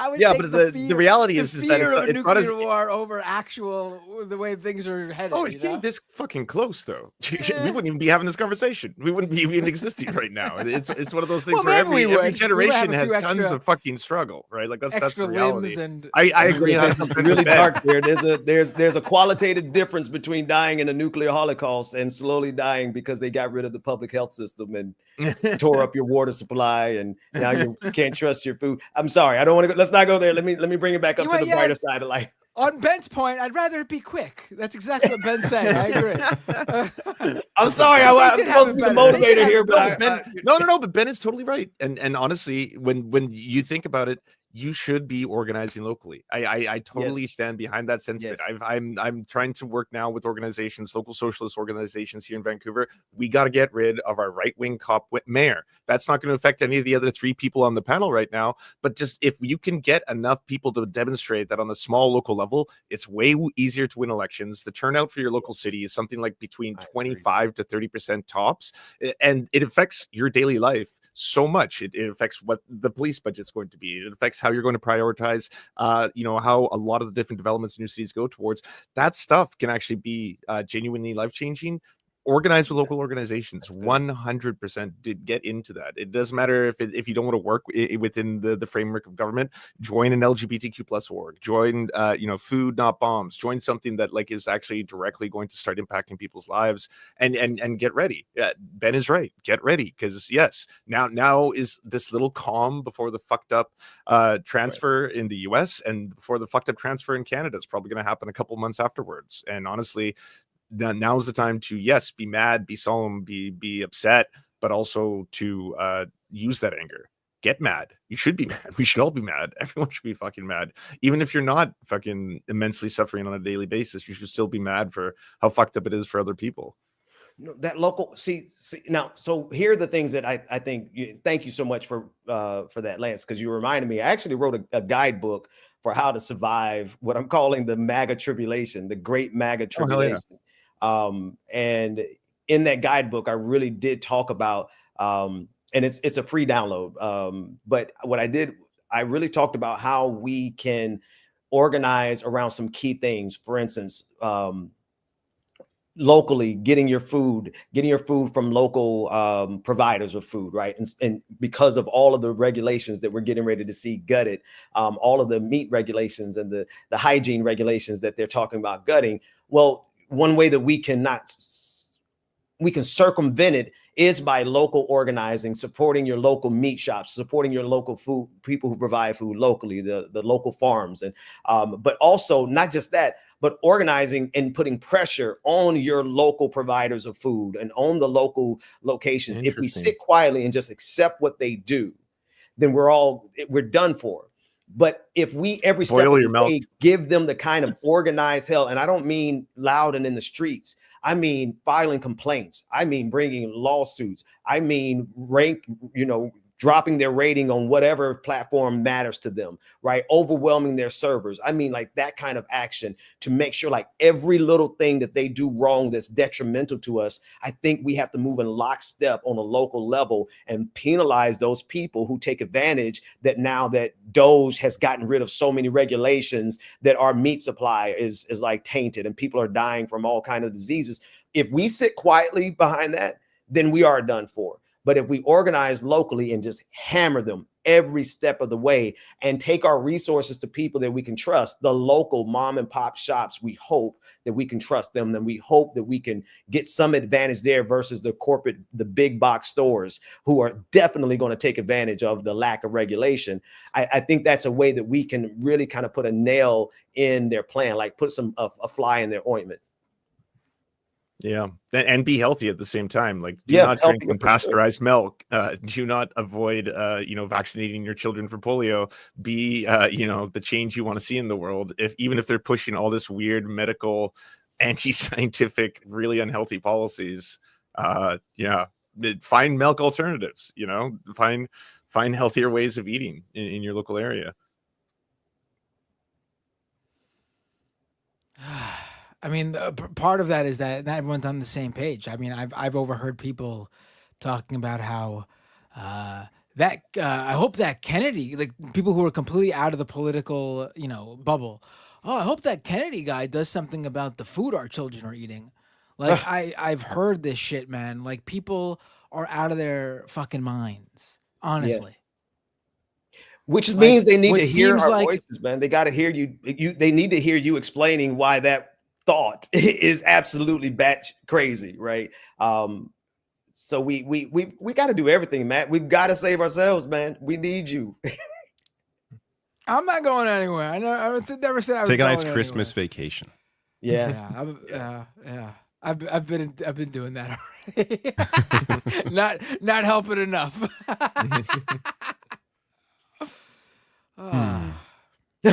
All right, should we get to super chats? Those were some epic sighs that happened at the same time. I think we're all just kind of tired. Mike did the right thing, taking 3 weeks off. Like, man. He prepped a lot of videos apparently. I can't. I don't have the bandwidth to do that. But if I could, that sounds great. Yeah, I think I'd rather just crank out the normal stuff than have to plan ahead and do a ton of shit in a short period of time. I once planned ahead for a week off, and it was oh my god, it was so exhausting that I can't imagine doing 3 weeks. I remember when I was producing at the Majority Report, Sam, I'm assuming he still does this. There's never a day where content wasn't going out. So if we were taking a vacation, we needed, and I don't mean like just best of, like, no, new content. So like if there was going to be a vacation after doing a live show the weeks before, there would be a whole nother show worth of interviews to record for the weeks where we were off. And it's like, I was always like, what are you doing to yourself? Why would you do this?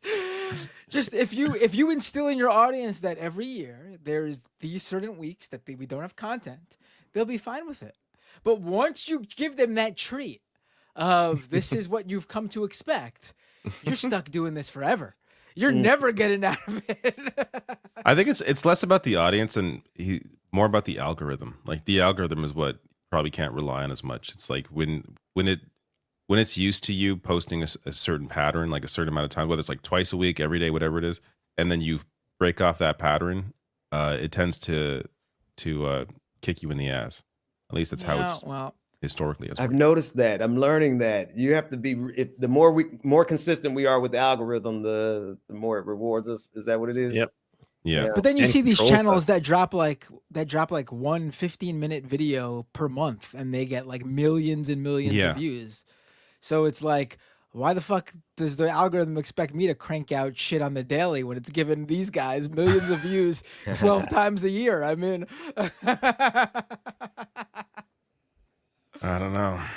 You got to have a gimmick or something. Show more skin or something, Matt. You got to find reach out to a different kind of audience. Ancient King. Interesting. Yeah, it's time for me to just fucking start pumping out videos about how the girl characters in video games don't have big enough titties or something like that. Oh my god, you'd make a million views in a day. Gaming discourse. Twitter is a complete fucking shit. Like Twitter will make you think that people that play video games are all fucking the biggest fucking disgusting losers imaginable. And like you go to Blue Sky, I can have like normal gaming conversations and people are normal and it's great. And Twitter's a fucking disgusting cesspool. You know, it's still representative of a subsect of that audience. It's not like a tiny minority. Yeah, of course, but those people exist in every little interest. Really, I'm sure movies have their own little I'm corner sure of freaks too. I'm sure the crocheting community doesn't deal with. Okay, fine, crochet. I don't think the community's big enough to really have its own weirdos. I'm sure if you were like a crocheter in the crocheting community, you posted a little woman character that you made, I'm sure there wouldn't be a bunch of people going, that crochet doesn't have big enough boobs. If that were to happen, then we're really fucked as a society because they've just infiltrated everything. But here we are. I think it's time to go to super chats now. So, Ben, feel free to stay. Feel free to go. No pressure. Do what you'd like. Okay, yeah. Well, actually, I'm getting all kinds of super chats. So if you don't mind, awesome. I'd like to join in, that you guys do y'all's and I do something. We can we can do yours first then if you want. Okay. Oh, great, man. Yeah, and then I can leave. No, because I'm tired as you know me. I get it. No, I am an old man now. Now you got to give me a second because I got to figure out. I know what it is because they're linked on the page. Oh, beautiful. Mondukes says police were never meant to protect and serve the populace. They were and always will be revenuers. That's a word I'm not as familiar with for the government. That's a fact. Like I think that's as clear as day when we saw what Amazon did this morning, but we have to really contextualize it in our minds. That's what they've always been, in addition to slave catchers, right? But servants of capitalism, which in a way is the same thing. Great. Thanks for that super chat. And then they sent another one. The left needs to find a way to come together and organize so our voices are heard as a collective, right? That's what I was kind of talking about. Like, there's got to be a structure, and I'll go and debate it with AI in a few minutes, of how we can simultaneously like carry each other's messages so that we have a unified voice. Because there's really very few shades of difference between our heart and our messages. We just have to watch out for those people who kind of go the way of Anna and Jank. Anyway, next.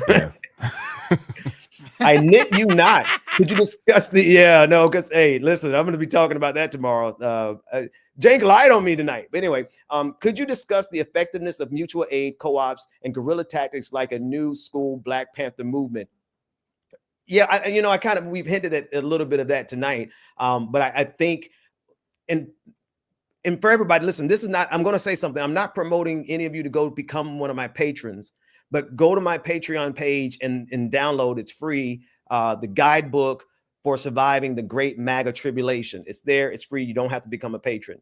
I have some great details in there how you can do it. And we've been talking about it a little bit tonight, but I don't believe that we should put our energy into the street protests like we have in the past. I make my case in the guidebook, and it's because I think we need the guerrilla tactics. I think we need our coders, the people, our hackers. I think we need people in every position that you are an expert in. We need you to crank that machine on behalf of humanity in the next few years. So don't get arrested and have to have us spend $10 million in bail fund across the nation. We can use you in wherever corporate position you're in. If you're a federal employee, my goodness, if you're a federal employee, you are the most valuable player over the next 4 years. Prairie Fire, thanks for the super chat. So long as I still have a rotisserie chicken to eat, I will not feel the need to fix the government. But the moment that's gone, I will bring the republic to its knees. Have a merry winter solstice. Thank you, and thank you for they always send a super chat so I can go buy a rotisserie chicken as well. So I will get that as soon as possible. Well, if we remove rotisserie chicken from Kowalski, we might be watching the news one day and we'll be like, wait a minute. Yep. That picture the police are showing, there he is. That guy looks familiar. Exactly. I've never seen him before. Don't know what we know nothing about it. 29 MMA, thanks for the super chat for the $5. The era of the con is amongst us. This was sent. I remember this. This was sent when we were talking about what's it? Haktua. What? How do you pronounce it? Haktua. Haktua girl. We're talking about her. We don't need to know. It's certainly, we're in the era of the con, no doubt. You can go to the next one. Some would say it's the scam economy. There it is. Cyborg Manifesto, thank you so much for this generous super chat. Thanks for your courage against fascism regarding TYT and on Twitter. Take care of you, though. And yeah, no, I do my best to take care of myself. I try to meditate, pray and meditate. But for those of you who don't pray, I meditate every day, because otherwise I would have torn something up a long time ago. Y'all pray for me. Let's go to the next one. Thanks for joining the crew tonight and sharing your wisdom. We really do need to organize locally. It's the best way to exercise power and connect with people. The internet simply doesn't cut it. I thank you for that super chat. I agree with you, but I disagree with you at the end. I think we need to organize locally and connect our local organizations through the internet, right? We need to know, like Lance dropped some gems this morning and we wouldn't tonight, and we wouldn't know it without the internet. So I think we need to do both, organize locally, but connect and share information globally. When you Tiger, said thanks. when you said Lance dropped some gems this morning, I was like, Yeah, what did we miss out on something? Lance didn't bring the good stuff tonight. Look, What did he listen, say earlier? What did he say earlier? time is a little. It's morning wibbly-wobbly somewhere. with this. You have to excuse You the do- Doctor Who reference, you- but it's you do an gets a little early- People funny. could be still do watching us in New Zealand. Maybe it's morning there, or Yeah, I don't know exactly. what time it is. Exactly. And yeah, Do you still do your show early in the morning, Ben? I just do it when I don't do a scheduled show. I just create content whenever I see, and I just jump up. But sometimes, I'm always up at 3 a.m. anyway. So yeah, time is really funny for me. Because I remember like I would see like oh goodness, those were Dixon hard goes days. live, man. and it was Oh like goodness, nine, we it's used to like be live 8, at 7 9 a.m. Oh yeah, my it's like, goodness, oh my god, like what were we thinking? It was during the pandemic though, so it was like, well, Yeah, it was a weird time. Yeah. Y'all think the oligarchs might ramp up the division like racism to make this unified rage against CEO and corporations simmer? Maybe so. They can try to make us make this like the response to the Bacon Rebellion. They've ratcheted up the racism already. We're already at 10 on the racism dial. Of course, we could always go to 11, go to a full-blown war. But I do think there's a decreasing return on it's an economic term. I can't think of it right now, but basically decreasing returns on the racism that they can really prompt up. The only place they have to go now is like just a full-fledged race war. And that's not beyond them. So maybe you're right, Tiger. God forbid. Sent another one, Tiger. Thank you again. I'm terrified that even if we boycott and get folks where their wallets are as protests, that Musk will just artificially patch the holes in the machine with his billions. True cyberpunk dystopia. Yeah, that's true. But I would rather see him waste his money doing that than for it to go smoothly. Like, let's put as many flies in the ointments and many nails in the tires as we possibly can all along the way. Doc Possum, great message. Please come on the show more. Absolutely. I would love to, but I'm always here though. I'm always here because Rebecca Bazor is my sister from another mister. I can't take credit for how dope she is. But we definitely, we're like, she's like my sister. So if you're hearing from her, you're definitely hearing from me. And likewise. Liz Bennett, thank you for this. Let's say we have that debate with Cenk and Anna. They're not convinced. Could we consider them MSNBC light and move on?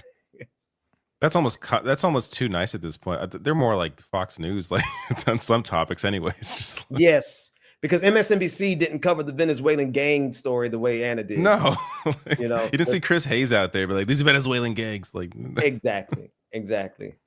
I don't know. Is that it for me or Jerry? All right. Love seeing you on Leftist Mafia. It was comforting hearing your thoughts on how to deal with these difficult times. Where can we download your book? It's at my patreon.com/the BPD show. And it's free. You don't have to become a patron. Just grab it and share it. And I did an interview with Matt, the letter hack, where he broke down the whole guidebook for a whole 30 minutes. And he really brought out some stuff that I had even forgotten I put in there. So that's a great interview to go check out if you want to know more about it. And this is the last one here. Thank you. Have you done have you done Patreons about how to organize locally? I would watch that. No, I haven't. And sure, why not? Because I know plenty of local organizers who are masters at it. So yeah, I definitely would be into that. Thanks for the recommendation and thanks for the super chat. Actually, there's one more. Here you go. Oh, Prairie Fire. What am I reading tonight? I just went to the store and there are no rotisserie chickens, right? The city will get the mayor back when this gets resolved. Godspeed on all of your endeavors, my friend. Actually, one more just came in. Ben, you are famous tonight. Here you go. Oh man, maybe I do need to come on here every. I watched Cenk and Anna's post game tonight, and they were definitely on the defense. Yeah, I'm going to be fair to the guys on the screen right now. Like I have some inside intel on what they said about me, and it's a lie. They said I left because of Dr. Rashad Ritchie. What? Like, give me a chance to confirm that, but that was dropped to me in my DMs. I'm like, that's not really a good look to lie about that, especially trying to pit two black men against each other, especially when Dr. Rashad Ritchie and I know each other outside of Twitter, outside of TYT. I knew him before that. So they're really cooking up some bullshit. What the fuck? Yeah.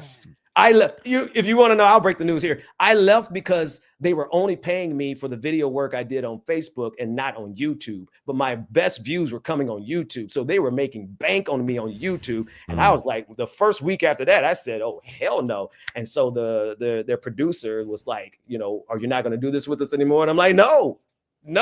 Wow. If you're not going to pay me for both platforms, you're not going to get my." What was their reasoning to not story. pay you for? What was their reasoning to not pay you for YouTube? That's just the way they did it. That was. I'm like, no, that's not the way I do it. Sorry, guys. So I just. That's just the way. They just said the way we do it is we don't pay you. Like, what? they paid company policy. They paid us. We do things a little different here. Right. They paid us for Facebook. The contract I had. Matter of fact, maybe I'll reach out to my attorney and see if she still has a copy, because I have those 4 years that I was out on the side of the ocean meditating. I lost everything. I don't have any of those old emails, so they're lucky on that way. But I certainly can reach out to my attorney and pull up that contract, because there's no. Anyway, stay tuned, folks. It'll be an interesting weekend. Thanks, guys, for letting me air that out. I didn't mean to. Is this another? Sorry, this is the last one. Here you go. Oh goodness, bless you all. All right, I might can buy a rotisserie chicken for real. Ohms, thank you for the $5. MAGA voted against their own interests on less rich MAGA class, but the Republicans and Trump MAGA are beating each other up. Good. Yeah. So tonight in particular, what Elon Musk did, and he was trying to flex his power to kill the continuing resolution. What he did was he divided the Republican Party before Trump even gets in there. So it'll be interesting to see how this chaos plays out for sure. Guys, well, Ben, thank you so much for coming on. This was awesome. Yeah, man. I'm gonna clear out of here. Thank you, and thank you for letting me go a few minutes early, even though I sat here and benefited from all of this, man. God, I'm gonna read all mine next, and I'll be out of here in 5 minutes. So that's all. All right. Take care. I'll be the ones burning the midnight oil, so to speak. Yeah. Take care, Ben. All right, man. Happy holidays, by the way. If I don't. You know what I forgot? Oh yes. Oh my goodness. One of the reasons I came on tonight for sure, I was going to ask Rebecca to ask you guys, and maybe I can do it. If I could interview you guys each, I know we can't do it tonight. It's already too late, but I would love to know whatever your holiday tradition is. It doesn't have to be Christmas. You don't have to be Christian and any of those things, but I would just love to know, because next week I'm streaming a special. It is called The Blackest, Wokest Christmas Ever. And it's a musical.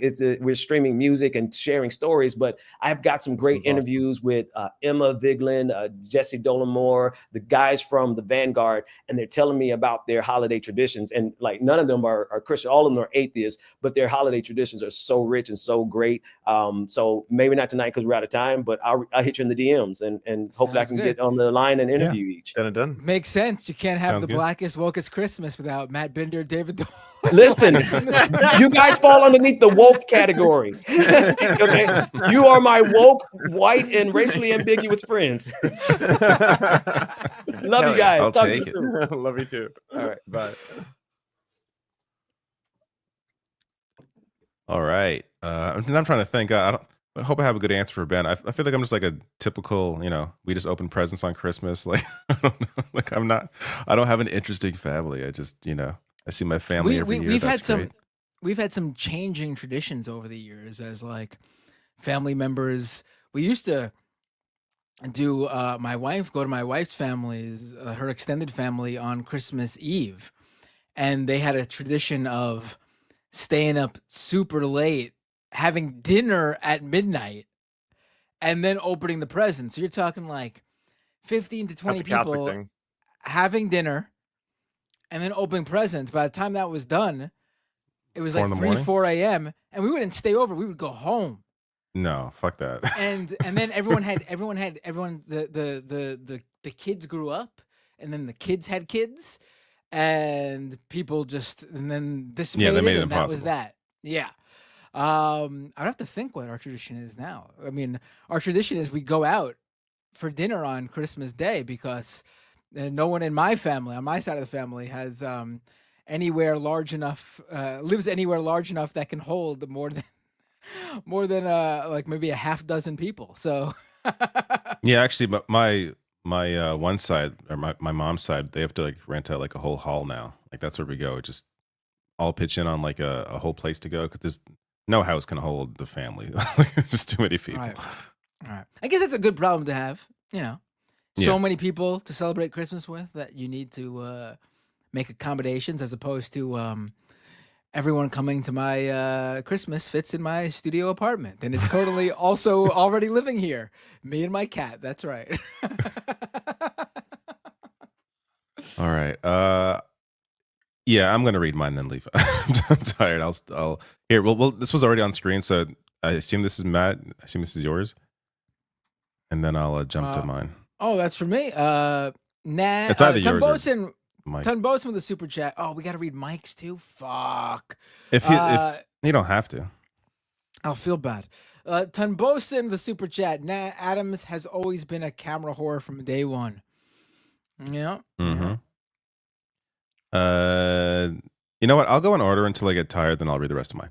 So I'll stay for a bit. Cool. Donald James, member for 34 months. CEOs are trembling in fear now, not afraid of getting killed, but afraid of a newfound awareness.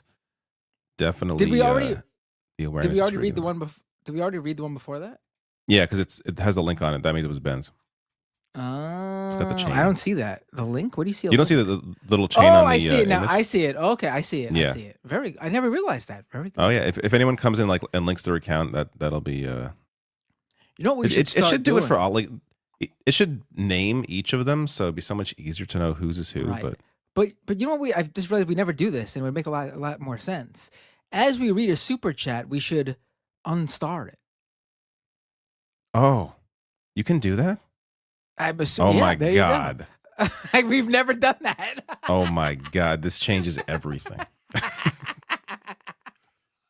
There, it's so much easier. Yeah. Hold on, let me see where this one's for me. All right. Jewel Cop with a super chat. I have no idea what's PLN. What currency is that? I'm interested. It is a Polish zloty equals. Wow. How about that? Oh no, it's Polish zloty. I don't speak Polish. I'm sorry. But thank you, my Polish listeners. Good things only happen in reaction to really horrible things. Trump is overconfident. His base will have a very rude awakening, a tipping point. Yeah, I mean, that certainly will come. But the question is when and how much damage will be done. And will the Democrats have anything good in response to it? No, they won't. Adam Iloff with a super chat, $10 super chat. Thank you, Adam. I truly believe when vaccines started, you saw the life expectancy in this country shoot up. As the anti-vax movement started to gain power, you started to see it reverse at a quicker rate. Yeah, I mean, we have to look at the numbers, the data, but I mean, it makes sense, right? I don't know if we're there yet. But the thing is, the people who are going to suffer is going to be the people who our society values less, like the kids who are going to suffer from from not being vaccinated or suffer the consequences of the anti-vaxxers not vaccinating their kids. It's going to be mostly poor and middle class families. The wealthy are still going to have, even if they don't vaccinate their kids, they'll still have access to resources to take care of their kids. Also, their kids aren't going to be going to the same schools as the vast majority of these kids. So, a lot less chance that they'll get deathly sick. Tokyo Hans with a super chat. It's funny how these cops just keep making Luigi even more appealing to the public with these kind of photo ops. Yeah, I mean, there was no reason for that. You don't see them flaunt really anyone that same way. Could you imagine? Like, really, what they should be doing is walking, financial fraud related cases, people who've stolen hundreds of millions of dollars from the public. They should be walking those perp lines. SBF didn't get something like this. Someone like that didn't get something like this. Bernie Madoff. I mean, I'm talking about people who stole from other rich people too. Even people who steal from other rich people don't get the perp walks like this. Yep. Rachel Atwood, wasn't the end of the movie Don't Look Up implied to be the worst case scenario? In retrospect, that takeaway feels tragically naive by now. Yeah, it's funny how that actually looks like an easy out as opposed to the reality. Also for me, N2, thank you for the glasses and the champagne. I assume this is maybe inferring Happy New Year. If that is the case, Happy New Year to you as well. Adam Iloff with a super chat. Thank you, Adam. Another one. Just a reminder, one of the main reasons we are here today is Ronald Reagan, worst president of the 20th century. Yes, absolutely. And don't forget, he'd be more in line with the Democratic Party of today than the Republican Party of today. This is a guy who, the idea that he was once like the main figure of the Republicans is incredible. Like this, and he was bad, obviously, probably caused more harm than even maybe Trump, I would say. So far, we still got 4 more years of Trump, so we'll see. Sorry, Lance, do you have chats you want to read? I do, but I can wait. No, you can go ahead. Oh, okay, hold on. Or at least read it. I mean, depends how many you have. I only have a few. Okay. I can do it really quick. And I think they're not ones that require too much feedback. Thunder Lummox, thank you for the $5. Asked before, but when you read super chats on mute, where did the super cozy looking sweater you're wearing? It's from Tofino. I'm wearing a sweater from Tofino. I think the thing is Tofino. Surf Tofino is the company. It's not that Lance's mic. Oh, Tokyo Hands, thank you for the membership. It's not that Lance's mic is louder than usual. Is it just me, or is the bisexual lighting more violently louder than usual? That's a matter for all of you to discuss. I don't. Lance got more bisexual, and when that happens, I increased my bisexual powers. Bay Photo with the $10. Local news will talk about another Walgreens closing due to theft, when in reality they were oversaturated in the market. There's a spot in San Francisco that had 3 Walgreens within a 1 to 2 block area. I think that's also similar to how Target did an entire scandal about how they were losing all this money due to theft and had to close down stores. And it turned out that they were closing down stores where the theft was not the highest in New York districts, where it was just poor neighborhoods and people weren't buying as much. Looney Tunes, thank you for the $1. Appreciate that. Omega Shenron Dragon, thank you for the $5. We need Monkey D, Dragon, Kuma, Sabo, Ivankov, and the Revolutionary Army out there. How Biden was out for around 5 years and Jill was power hungry. And then finally, Arch Aturo, thank you for the very generous MX 100. There is something else, though extreme. The Romans used it. Was the Cessio Plebis. Roman plebs walked out of Rome at least 5 times and went camping in the foothills for a bit, shutting down trade. That sounds both effective and awesome. I would love to be a part of that. And then Bowie Bourdain, thank you for the 5 gifted community subs. Thank you for subscribing. Very generous of you. Jagger08 Larson, thank you for the 1 month. And Aya 1870, thank you for the Prime. And the Dude, thank you for the super chat. Love y'all as well. Take it away, David Dole of the Rational National. Rachel Atwood with a super chat. The Leftist Mafia guest suggestion. Ed Zitron to talk tech. Ed has been awesome. A regular on Scam Economy. He's probably been on more than, maybe he's tied with Molly White for the number of times that I've had a guest on episodes of Scam Economy. Ed Zitron is great. We should definitely get him on here. Yeah, he's great. He's really funny, and too, also for being such a nerd. Yes. He's hilarious. Also, he's invited whenever he's in New York. He invites me to meet up with him and get a he does like a happy hour type thing. And every single time he's invited me, I've been unavailable, and it makes me feel like he thinks he must think at this point that I'm like purposely trying to avoid meeting him or something. I would, but it's legit. Literally every time he's come, it's been like I don't know if this happens to you guys, but like there'll be like 2 or 3 weekends in a row when there's like it's kind of quiet, nothing. And then all of a sudden a weekend where every fucking thing is happening and you got to even like turn things down because it's all happening that one weekend. If it was all spread apart a little bit, you would have been able to do it all. That happens to me all the fucking time, especially with the kids having their extra. Yeah, especially when you have kids, it's kind of hard. Yeah. It's hard to, plan around that sometimes. Like my son is on he's doing basketball because it's not soccer season and he wants to play with his friends. But his travel soccer team is still doing practices even though it's not soccer season. So we're doing basketball practice and basketball games and soccer practice. And my daughter does ballet now and Girl Scouts. She's going to that. And even though the soccer team doesn't have a season right now, they just announced that they set up a friendly game against a usually opposing team during the season on Saturday. And it just so happens that the time they are having this game on Saturday is the same time he already has a scheduled basketball game with his basketball team. So he's got to pick one. It's Jesus Christ. I can't even. Yeah, I'm glad I'm having only one child. One is enough for me. I don't have the energy to do all that shit. Fuck that. Well, are you gonna let your kid join sports? Oh, of course, but just I have the energy to do that for one, not multiple. Right, but the basketball one really and good soccer, parent instead of a degenerate parent of two. The basketball and soccer thing I'm telling you about, that's for one child who's got that predicament. So you never know if you let your kid join everything. That I could do. That on top of the ballet, it's just like no, it's just too much now. Yeah. I'm sorry, kids. Only one of you get to do things. The other one gets to stay home. You have a boy or a girl? I forgot. Boy. All right. Well, maybe he will do ballet. I was being bad. Bad, Matt. Bad old school thinking, Matt. Horrible. How dare you?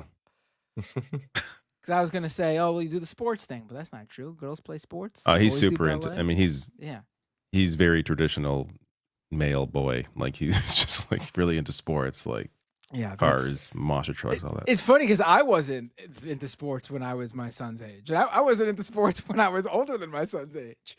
But he's like super into sports. It's like, where'd he come from? Is he? Well, I mean, he's like, my kid's like 4, so I don't know if he's really into sports yet. But he likes playing basketball or whatever he can as a 4-year-old. And he's very active. He likes climbing stuff. I think I'll get him into like mountain climbing. That seems like a fun thing to do. I did that once. You're just describing a 4-year-old right now. You're not describing a specific personality. He likes to climb stuff and throw balls. He's into sports. You're describing a 4-year-old. Yeah. He's a man. As far as I know, that's into sports. I just feel. When I was a kid, I feel like I was very not active. At least I didn't want to be. My parents put me in shit, but I was like, no, I don't want to do this. Right. Yeah, I was going to say, does he also like running into the corners of tables? That's also just a 4-year-old thing to do. He's very, very good. He's very good spatial awareness. So that does not happen. That's very good. Today he stepped on a basketball and hit his head. He fell down. A little unfortunate. He's fine though. Just a little. Do you think you're going to push your son to play hockey? No, he's going to have to like push me to do it for it. It's just too. It's unnecessary. It's just too much. It's too much everything. It's too much money. It's too much equipment. It's too dangerous. Like it is really expensive. Apparently, hockey is expensive, right? Yeah. That's why soccer's the greatest sport. All you need is a ball. That's it. Yeah, I don't disagree with that.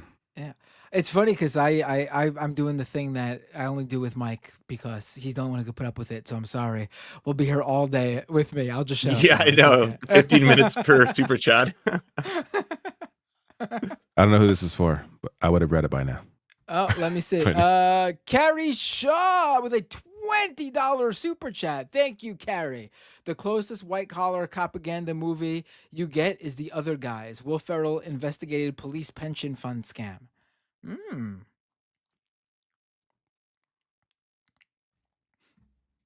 If I don't speak, it's for you because it's either Mike's or yours. Got it. Ton Bosun with a $5 super chat. I'm afraid of like talking to people who are outside of my race because I don't know if I'm going to unintentionally step in it. Anna Kasparian 2023. Wait, did she really say that? Yeah, that's like a famous clip of hers. Yeah. Are you serious? Yeah. What? Yeah. See, I just don't know enough about them. I honestly don't. I've never been a TYT person. I feel like how I feel about TYT is how I also feel about like Green Day, for example. Like, so many people are like, oh, the band that got me into punk rock was Green Day, and from there I got into, like, real punk. So many people are like, oh, the show that got me into, like, Leftist Media was TYT, and then I got to, like, real lefty media. No, I never got into the entry point band. I dove right into from the get-go. That's also why they never gone after you. They just never got into Map Ender.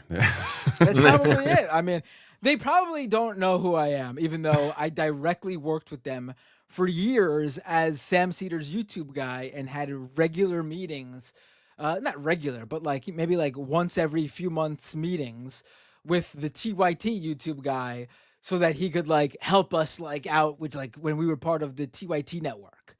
Yeah. But I mean, other than that, they don't know who I am, I'm sure.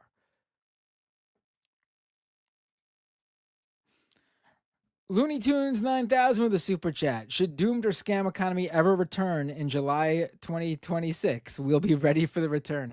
No, it's not going to be that long. It's going to be back. I mean, I was doing streams up until November, weekly streams, not even counting Leftist Mafia. I just wasn't uploading stuff to Doomed or Scam Economy because I felt that those weren't official Doomed or Scam Economy episodes. So the podcast feed looks emptier than it really is. I was doing shows up until a few weeks ago. Also, shout out They'll to be the back. podcast Western Kabuki, where you can find both people on screen on episodes that it just aired. I listen to them regularly and noticed that David Dole and Matt Binder were on the last two episodes that I listened to. So, Oh, David, you were on Western I was on the Kabuki last recently? one, but go listen to Western Kabuki. Right now it's patrons only because they know I bring the patrons, so they're like, we got to put Dave behind a paywall. And they put me public because they know I'm the man of the people. So it all makes sense, right? But yeah, I shared that on my socials. Well, I assume it'll. I think they unlock episodes. If it does get unlocked, I will share it again. But in lieu of that, go and support Western Kabuki. June is and the people. They might decide that the world doesn't need to hear the David Dole. Yes, maybe they're like, you know what, this episode sucks, so we're gonna hide this one. That could also be the case. I don't know. No, I'm sure it was very good. Oh, it was fine. It was a great time. They're awesome. We got 3 new members here. Another one, I'm not sure who these are for, but another one, new member. Adrian Walsh, new member. And your mom. Oh, your mom is for me, unless your mom also signed up for you. I'm just showing them all. I don't think any were for me. I think they're all for you. Whose mom? And David Mike. said your mom, and I said your mom. Whose mom are we talking about? Your Maybe mom? it's Lance's mom then. Maybe. Yeah. Quite possible. Kowalski with a $10 super chat. Thank you, Kowalski. There is no such thing as right-wing populism. When the mega moment fails, the core problems will remain unsolved, forcing action. History never ends. Also, we are welding the rich in their bunkers. Cyborg Manifesto with a $20 super chat. Best hair in the business. Oh, I appreciate you. You got. I don't think that was for me, actually. That's for me, right? I don't think you realize how much like. Listen, I'm not a guy about substance. I don't care about looks or anything like that. But I will say that the moment I start balding, my life is over. I'm done. I'm just out of here. You just.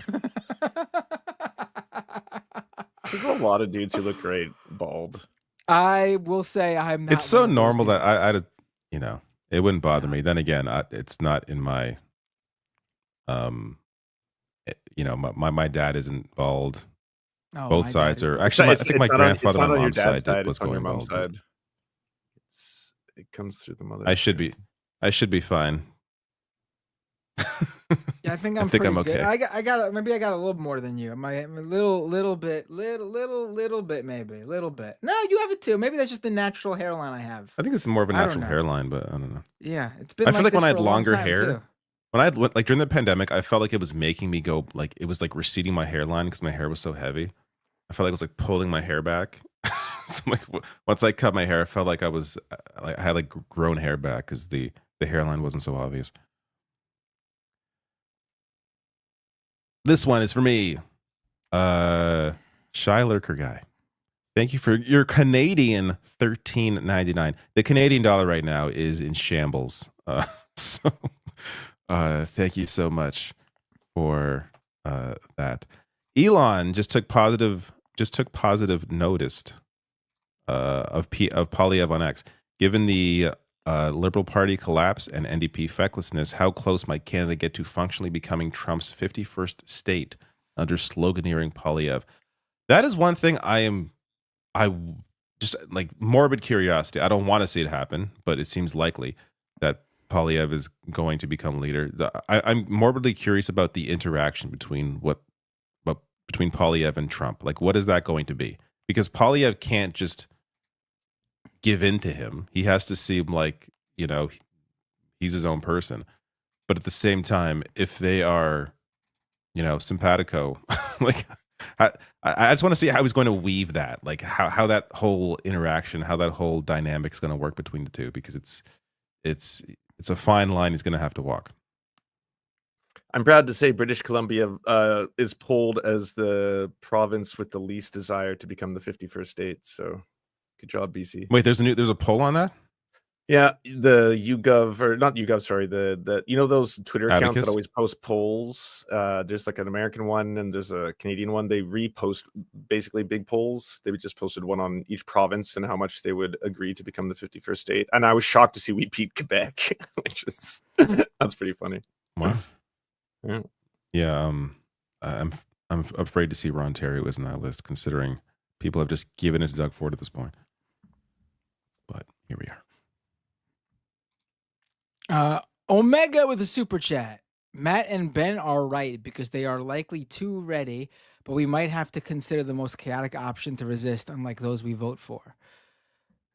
Not quite following. Maybe I'm too tired, but yes, I think. Correct. Here's another one. Oh, this for me too? Oh, yeah. Omega with another follow-up super chat. Is a Star Wars clone program for Luigi TOS? What's TOS? Terms of service. As in, it's not going to violate the TOS of Twitch or YouTube. Oh, probably. Star Wars clone program.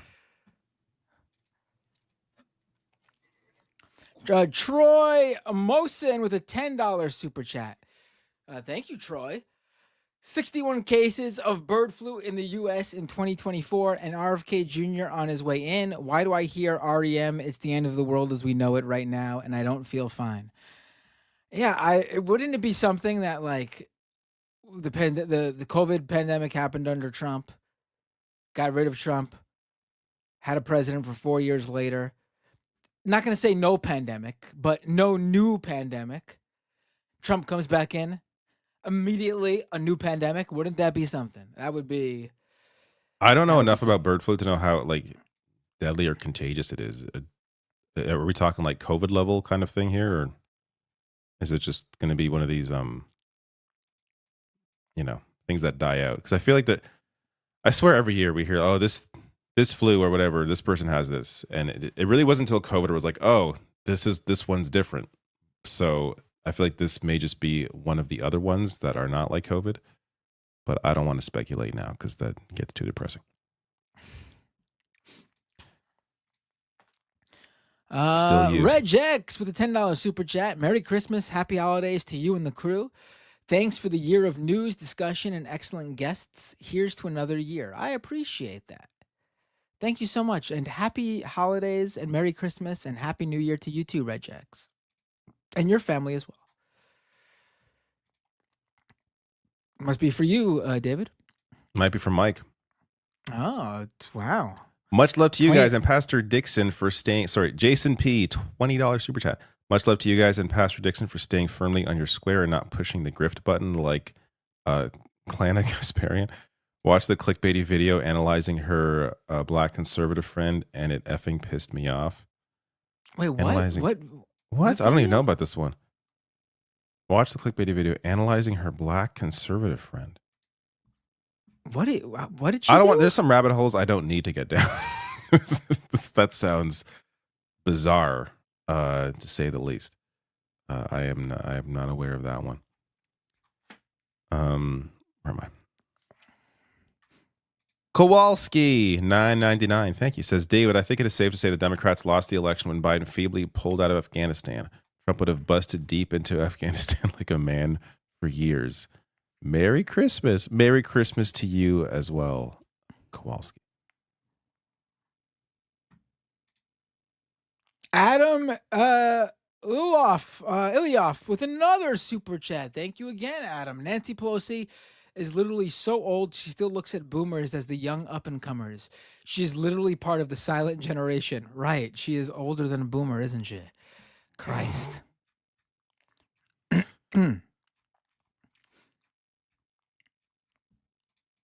She looks at boomers and she says, kids today. God, that's depressing. Looney Tunes 9000 with a super chat. It's time to get rid of the old dinos in Congress. I mean, we've been trying to do that and it's not working. Who's voting for these people, for fuck's sake? Just Jesus keep Christ. on winning. I mean, other old dinos who vote, because that's who votes, old dinos. Opposed. Steve Moser. Wow, thank you for your $20 super chat. Very generous. Says, I have really enjoyed this episode. Excellent work, gentlemen. Well, thank you so I much. appreciate that. The depressing We tried. episode. Hey, can't all be, sometimes we got to tell it like it is. Can't all be hunky-dory all the time. They can't all be hits, but when I'm on, they're a little better. La Gnomes, $5 super chat. Thank you. Says, pretty sure this could buy a better haircut than Trump just got. Did Trump get a new haircut? Trump got a haircut?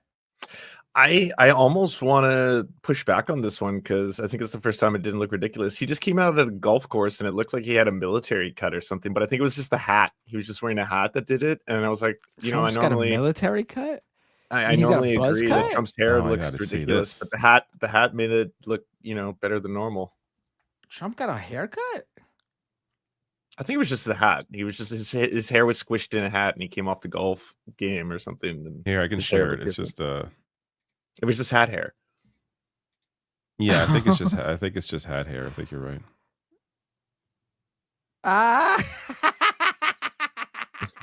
I think it looks less clowny. Honestly, it looks better. Yeah, right. Okay, I'm not alone on 'Cause that. it looks more normal. I It's didn't want to pushed get back. canceled. It's not for that like, take. to the front or whatever the fuck he does. It's like this. He looks like Brian Knobs from the Nasty Boys. Very few people are gonna get that reference in this chat, but he looks Whoa. like Brian Knobs of the Nasty Boys. I do. You're correct. I did not get that at all, but it's okay. It's I'm not going to pretend. I'm not a poser. I guess it's for Mike. Bay No, photo. it's for me actually. It's Oh, it's for Bay you then. Photo. How does Mike's channel have more viewers and he's not even here? Because Mike's got like 600,000 subscribers, doesn't he? Did he change the thumbnail? I feel like he always has like a really clickbaity thumbnail and like title. Oh right, he's smart. That's usually how he's able to milk it. But if he didn't this week, maybe people are just like, you know what? I'm doing the Mike stream, and we're just losing out. I mean, we're all getting the viewers. It's fine. That's true. It's for you? No, it's not for me. This one. For Mike, look at this guy on vacation and getting super chats. Tiger Katsune thank you for the super chat to Mike. Says, I'm terrified that even if we boycott and get folks where their wallets are as protest, that Musk will just artificially patch the holes in the machine with his billions. True cyberpunk dystopia. Didn't you also send this to? Oh my God, I read this already. Okay, I gotta finish my super chats because this was for Ben. That's why. Like, this sounds really familiar. Yeah, I'm beginning to lose it now. Once I get to mine, then I'll do the rest of mine. But this is not mine. Troy Mosin with a super chat. Happy holidays to the panel and chat. Same to you, Troy.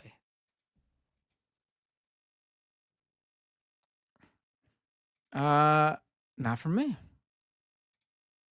Then this, I believe, really is for Mike. Autistic Goblin, don't be fooled. The crochet community is wild. Actually, I know that it's funny because I was thinking about it. I was like, actually, my wife is a knitting person. She knits, and she was part of that community online. She's not like hardcore into it, but she like signed up. The big site I saw people talking about in the live chat is Ravelry. It's like the social media platform for people who do knitting and crocheting Really? and things like that. Yeah. And like it gets like really like Heated. Yeah. I remember she would tell me like during the big Black Lives Matter protest that like it was a lot of stuff going on there, and how like someone like uploaded a MAGA Trump pattern once or something, and people like descended on this person like, what are you doing? And then the supporters of that person came and said they have every right to upload that. It was Oh my crazy. god! Yeah. See, every community. Yeah, you're right. Yeah. There's drama everywhere. Otaku Dragon, $5 super chat. Thank you. Says, hey David, did you see the Peggy rated Balatro as adults only? I did see that, for having poker-like rules and encouraging gambling, while FIFA with loot boxes is Peggy 3 or E. It is so insane how Balatro's been treated. There were some other issues before. I think it was rated. Was it on the Nintendo store or something? It was some other store that they ended up fixing it, but it was also rated as like, oh, this is promoting gambling, and it's like there's no gambling. It's one of the few like new games that have like no microtransactions. Like there's actually no loot boxes, no gambling. Like you buy it, you have the game. It's a fantastic game. It's like a poker roguelike, basically. Really cool game. Check it out if you have. It's like on everything at this point. It's if you have Apple Arcade. I believe it's on Apple Arcade. Yeah, if you have that, it's on there as well. So on your iPhone, on PC, on every console. Fantastic. But yeah, no, it's wild how they are treating that as like some dangerous game. It's absurd. Cyborg Manifesto, thank you for your $20 super chat. Mary to you as well. Cyborg, thank you. I only got 2 more, so I'm just going to grab them. Notoriously Bratty. Once I find you, I will read the super chat. Here you are. $13.99. Thank you. Says, must apologize as it had been bugging me as a parent. A few weeks ago, I had a bad typo. I meant to write, I have young kids, but it came up, I have your kids. Did I vaguely remember that? Really I think. But don't worry, because it didn't bother me. I must have laughed at it. So sorry, David. Merry Christmas. No problem. I have typos all the time. I have verbal typos, if that makes sense. So don't worry. You can't have my kids if you really want. I have your kids. Yeah, all the work Binder has to do, just take them. I got one more. Once I can find. There we go. Here we go. Otaku Dragon, thank you for the $2. Says, moving to Europe for a €1 cottage next year. See ya. That sounds wonderful. Enjoy that. All right. Actually, there's not many left. I'll stick for the end. We can do this. All right, cool. Feral Jane with a $10 super chat. Thank you, Feral. Or maybe I should call you Jane. That makes more sense. In 2017, the giant knitting and crochet online site had to ban mentions of Trump because of bad behavior. So yes, the online crochet community has evil trolls. You're talking about Ravelry, aren't you? I'm amazed how much awareness there is of this crochet site. I had no idea. There's probably a pretty big overlap actually between people who knit and crochet and people who are into leftist politics, honestly.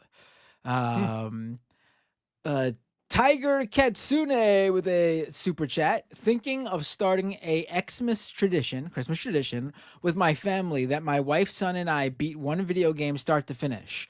Just a small 4-player indie game. He's 6. Do you have any ideas of what they could play, David? A small 4-player. Zelda Ocarina of Time. Probably not the best selection. Any of the modern Mario games, probably. They're usually multiple. Oh, it's got to be a 4-player game, right? Okay, yeah, right. A lot of them are 4 players. The new, I haven't played it, but there's a new Mickey game on Switch. I may just be on Switch and PC. That's 4 players and it's for kids. Like it's for kids and adults. It looks really cool. Look that up. I mean, that'd be my choice. There's a lot of. Just look up 4-player games for kids. You will find a ton. My brain's not working right now. But the Teenage Mutant Ninja Turtle arcade game. Any beat 'em up is fun. Yeah. Shredder's Revenge is really good too. Yeah. Sunset Riders. That's one of my favorites. It's a great game. I love that first boss when he dies and he says, bury me with my money, and that's the last thing he says. Alexei Makasimovich Peshkov with a $10 super chat. Thank you. Hey, Matt, will you ever come on Tim Pool's Timcast IRL again? You need to talk about this Health United CEO thing with him. I would absolutely go on there again, and I would assume that he would invite me on there again. I have I had a good experience there, and anything I've mentioned about it is always told the truth about how in person it's his his opinions and takes that I disagree with and think is moronic, but he was a gracious host, and I'm sure Lance had a similar experience, although very disturbed I was not invited to have poker and sushi with the boys. And I take that personally because I would have definitely taken him up on that offer of at least the sushi part. I don't know about the Maybe poker, now with but your new definitely the haircut, he'll sushi. be like, he can't refuse the offer. So All right. you will see. I would say if you want me on Tim Pool's show again, the correct way to go about it would not be to say to me, I want you on Tim Pool's show again, but would to say to Tim Pool, I want Matt Binder on your show again. That would probably get things going much better than the other way around. Not sure this is for, but a super sticker. Is that for you? It's not for me, no. Michelle Bunting, thank you for I assume Mike's super sticker. There you go. Marcos Granger with a super chat. Matt, what's your favorite soccer team? Not MLS, by the way. European leagues only, please. Ooh. Benfica. What's that? What's that? What's the What's that Irish team that has that super pro-Palestinian fan base? Oh, they were the ones who sang that. I remember. I forget who that is. Probably them for that reason. But I got to be honest. I don't follow the. I mean, I know that's where the best players are. But I don't really follow the European leagues as much as I should. Maybe Manchester City because they are the brother team of NYCFC and MLS. So I'm gonna go with them. I like Holland. So there you go. Yeah. But MLS is what I pay attention to. Sorry, I'm a poser soccer fan. This for you? Probably. Let me see. I don't see it, but it's got to be for me. Sean with a super chat. Juan Soto, let's fucking go Mets. Absolutely. Listen, I'm not the biggest Juan Soto fan. I think they're overpaying him incredibly. Largest I think not even just US anymore. I think it's the largest sports contract ever. $760 something million for 15 years. I don't think he's that good. I mean, he's making more than Ohtani, and Ohtani is both that's crazy. Excuse me, amazing pitcher and amazing at bat. Like they got a 2-for-1 deal with Ohtani. With Soto, they're just getting a good player at bat. So but when you have a billionaire owner, you can basically do whatever the fuck you want, right? I'm guessing there's no salary cap in the MLB. There is no salary cap in the MLB. It is crazy there. What I think they got to pay. I think they got to pay like a fine or a tax or something for certain high offers. But yes, there's no salary cap. So basically, baseball will always make the records, right? I mean, yeah. Is there a cap for the European leagues in soccer? I mean, I got to believe that like the old Messi and Ronaldo deals had to have. I mean, Ronaldo with the Saudi team, they had to be playing him a shitload to get him to go to Saudi Arabia, right? I know Messi took less money because he didn't want to go to Saudi, but I mean, the thing for Messi is the MLS is basically saying that you can own a team when you retire. So that's the future earnings is where he's probably looking at. Yeah. All right, this last one. This is for me. Otaku Dragon, thank you. It says Trump staff threatened to deport and denaturalize anti-Israel and anti-Trump protesters. Where do you think white protesters will be sent to? Finland? Yeah, I don't know. They should be so lucky. Yeah, I think a lot of these are empty threats, but we're gonna see. All right, I'm tired. This was fun. Wow, we're done. This is the Christmas I don't think we made enough of a point to say that this is the before the Christmas episode or before Christmas. Yeah, episode. have a lovely holiday, y'all. Merry Mhm. Christmas, Happy didn't- Hanukkah, Crazy Kwanzaa, Solemn Ramadan, All all that the stuff. things. All that You didn't think this show had a very happy holiday feel throughout? Well, it does now. I put purposely the red and the green back there for Christmas. I didn't even notice. I could That have was my those inclusion. colors. Those colors don't like go across the whole wall. I like the know, other- I- like look at Lance's. Yeah. It's cheap. What can I say? Yeah, it's not like Do you want to your usual send everybody bisexual- to Ray Vanna? Did you guys watch Ray Vanna? Oh, I was gonna raid Ray Oh Vanna. wait, I'm sorry. You just reminded me really quick. Not that many, but I gotta shout Twitch. people out. Really quick, I promise. Rude Dog I got 2525 6 people on Twitch, resubscriber I'll do. Prime. Subscriber for 22 months. Thank you so much, Rude Dog. Mumbles459 resubscribed for 4 months at tier 1. Subscriber for 5 months. Thank you so much, Mumbles. And I got rated by Justin Freakin. Thank you so much, Justin, and all your viewers who stuck around. Appreciate it. And with that said, I am now ready to raid. Who are we raiding again? How do you do this again? Ray Vanna, RAYYVA. I know who Ray And if you're Vanna typing it in is. your chat, type /raid, just like it's spelled, then space, and then the name of the person you're raiding. Okay. And Oh, you I can don't do that. I always go And to the raid button, and then they all. You can do the that thing too. pops up. Yeah. And thank the mods of all the chats, everybody. The can mods I for find keeping all the Ray chats safe. They're awesome about that kind of Thank stuff. you and- to and all the very mods happy of all the holidays. chats. Yeah. And to you two, I would say to everyone, but they're not here. But I've had a wonderful year doing this show. Another year doing this show. If it wasn't for you guys in this show, I probably would have not been streaming for a few weeks at all. This show, being able to stream with you guys, makes streaming palatable when I don't want to stream. So there you go. I hope you feel and ending hope the you year feel with, loved. with happiness. Well, Yeah.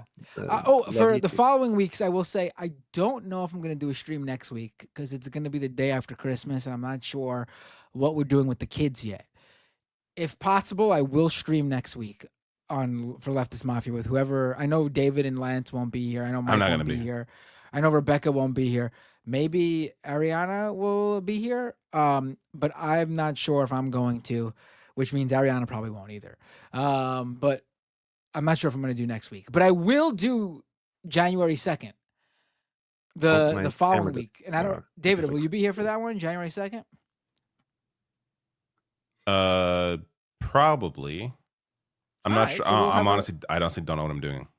Because for- I for know New Year's, Mike's counting that as part of the holiday week. Because it is. If you're off, if you're going by the school schedules, school is off all of next week and all of the week after because of the Yeah. way the holidays fall. But I'll probably do a show, almost for sure, do a show January 2nd. It's just next week. I'm not sure. I'll probably do. Sounds good. All right. All Bye, right. y'all. Happy holidays. All right. Oh wait. Gotta do Ravana. Gotta. I didn't. I couldn't figure it out, so I'm not doing it. I have like 6 people so here. All right. Don't exit yet till I start raid. 1 second. Oh wait, Ravana's not even there. It's just Dan from the internet. Oh well. 1 second. Here we go. All right. I'm raiding Dan now. All right. Peace, everyone. Happy holidays. Happy New Year. Thank you all so much. See you maybe next week, but for sure January 2nd. See you.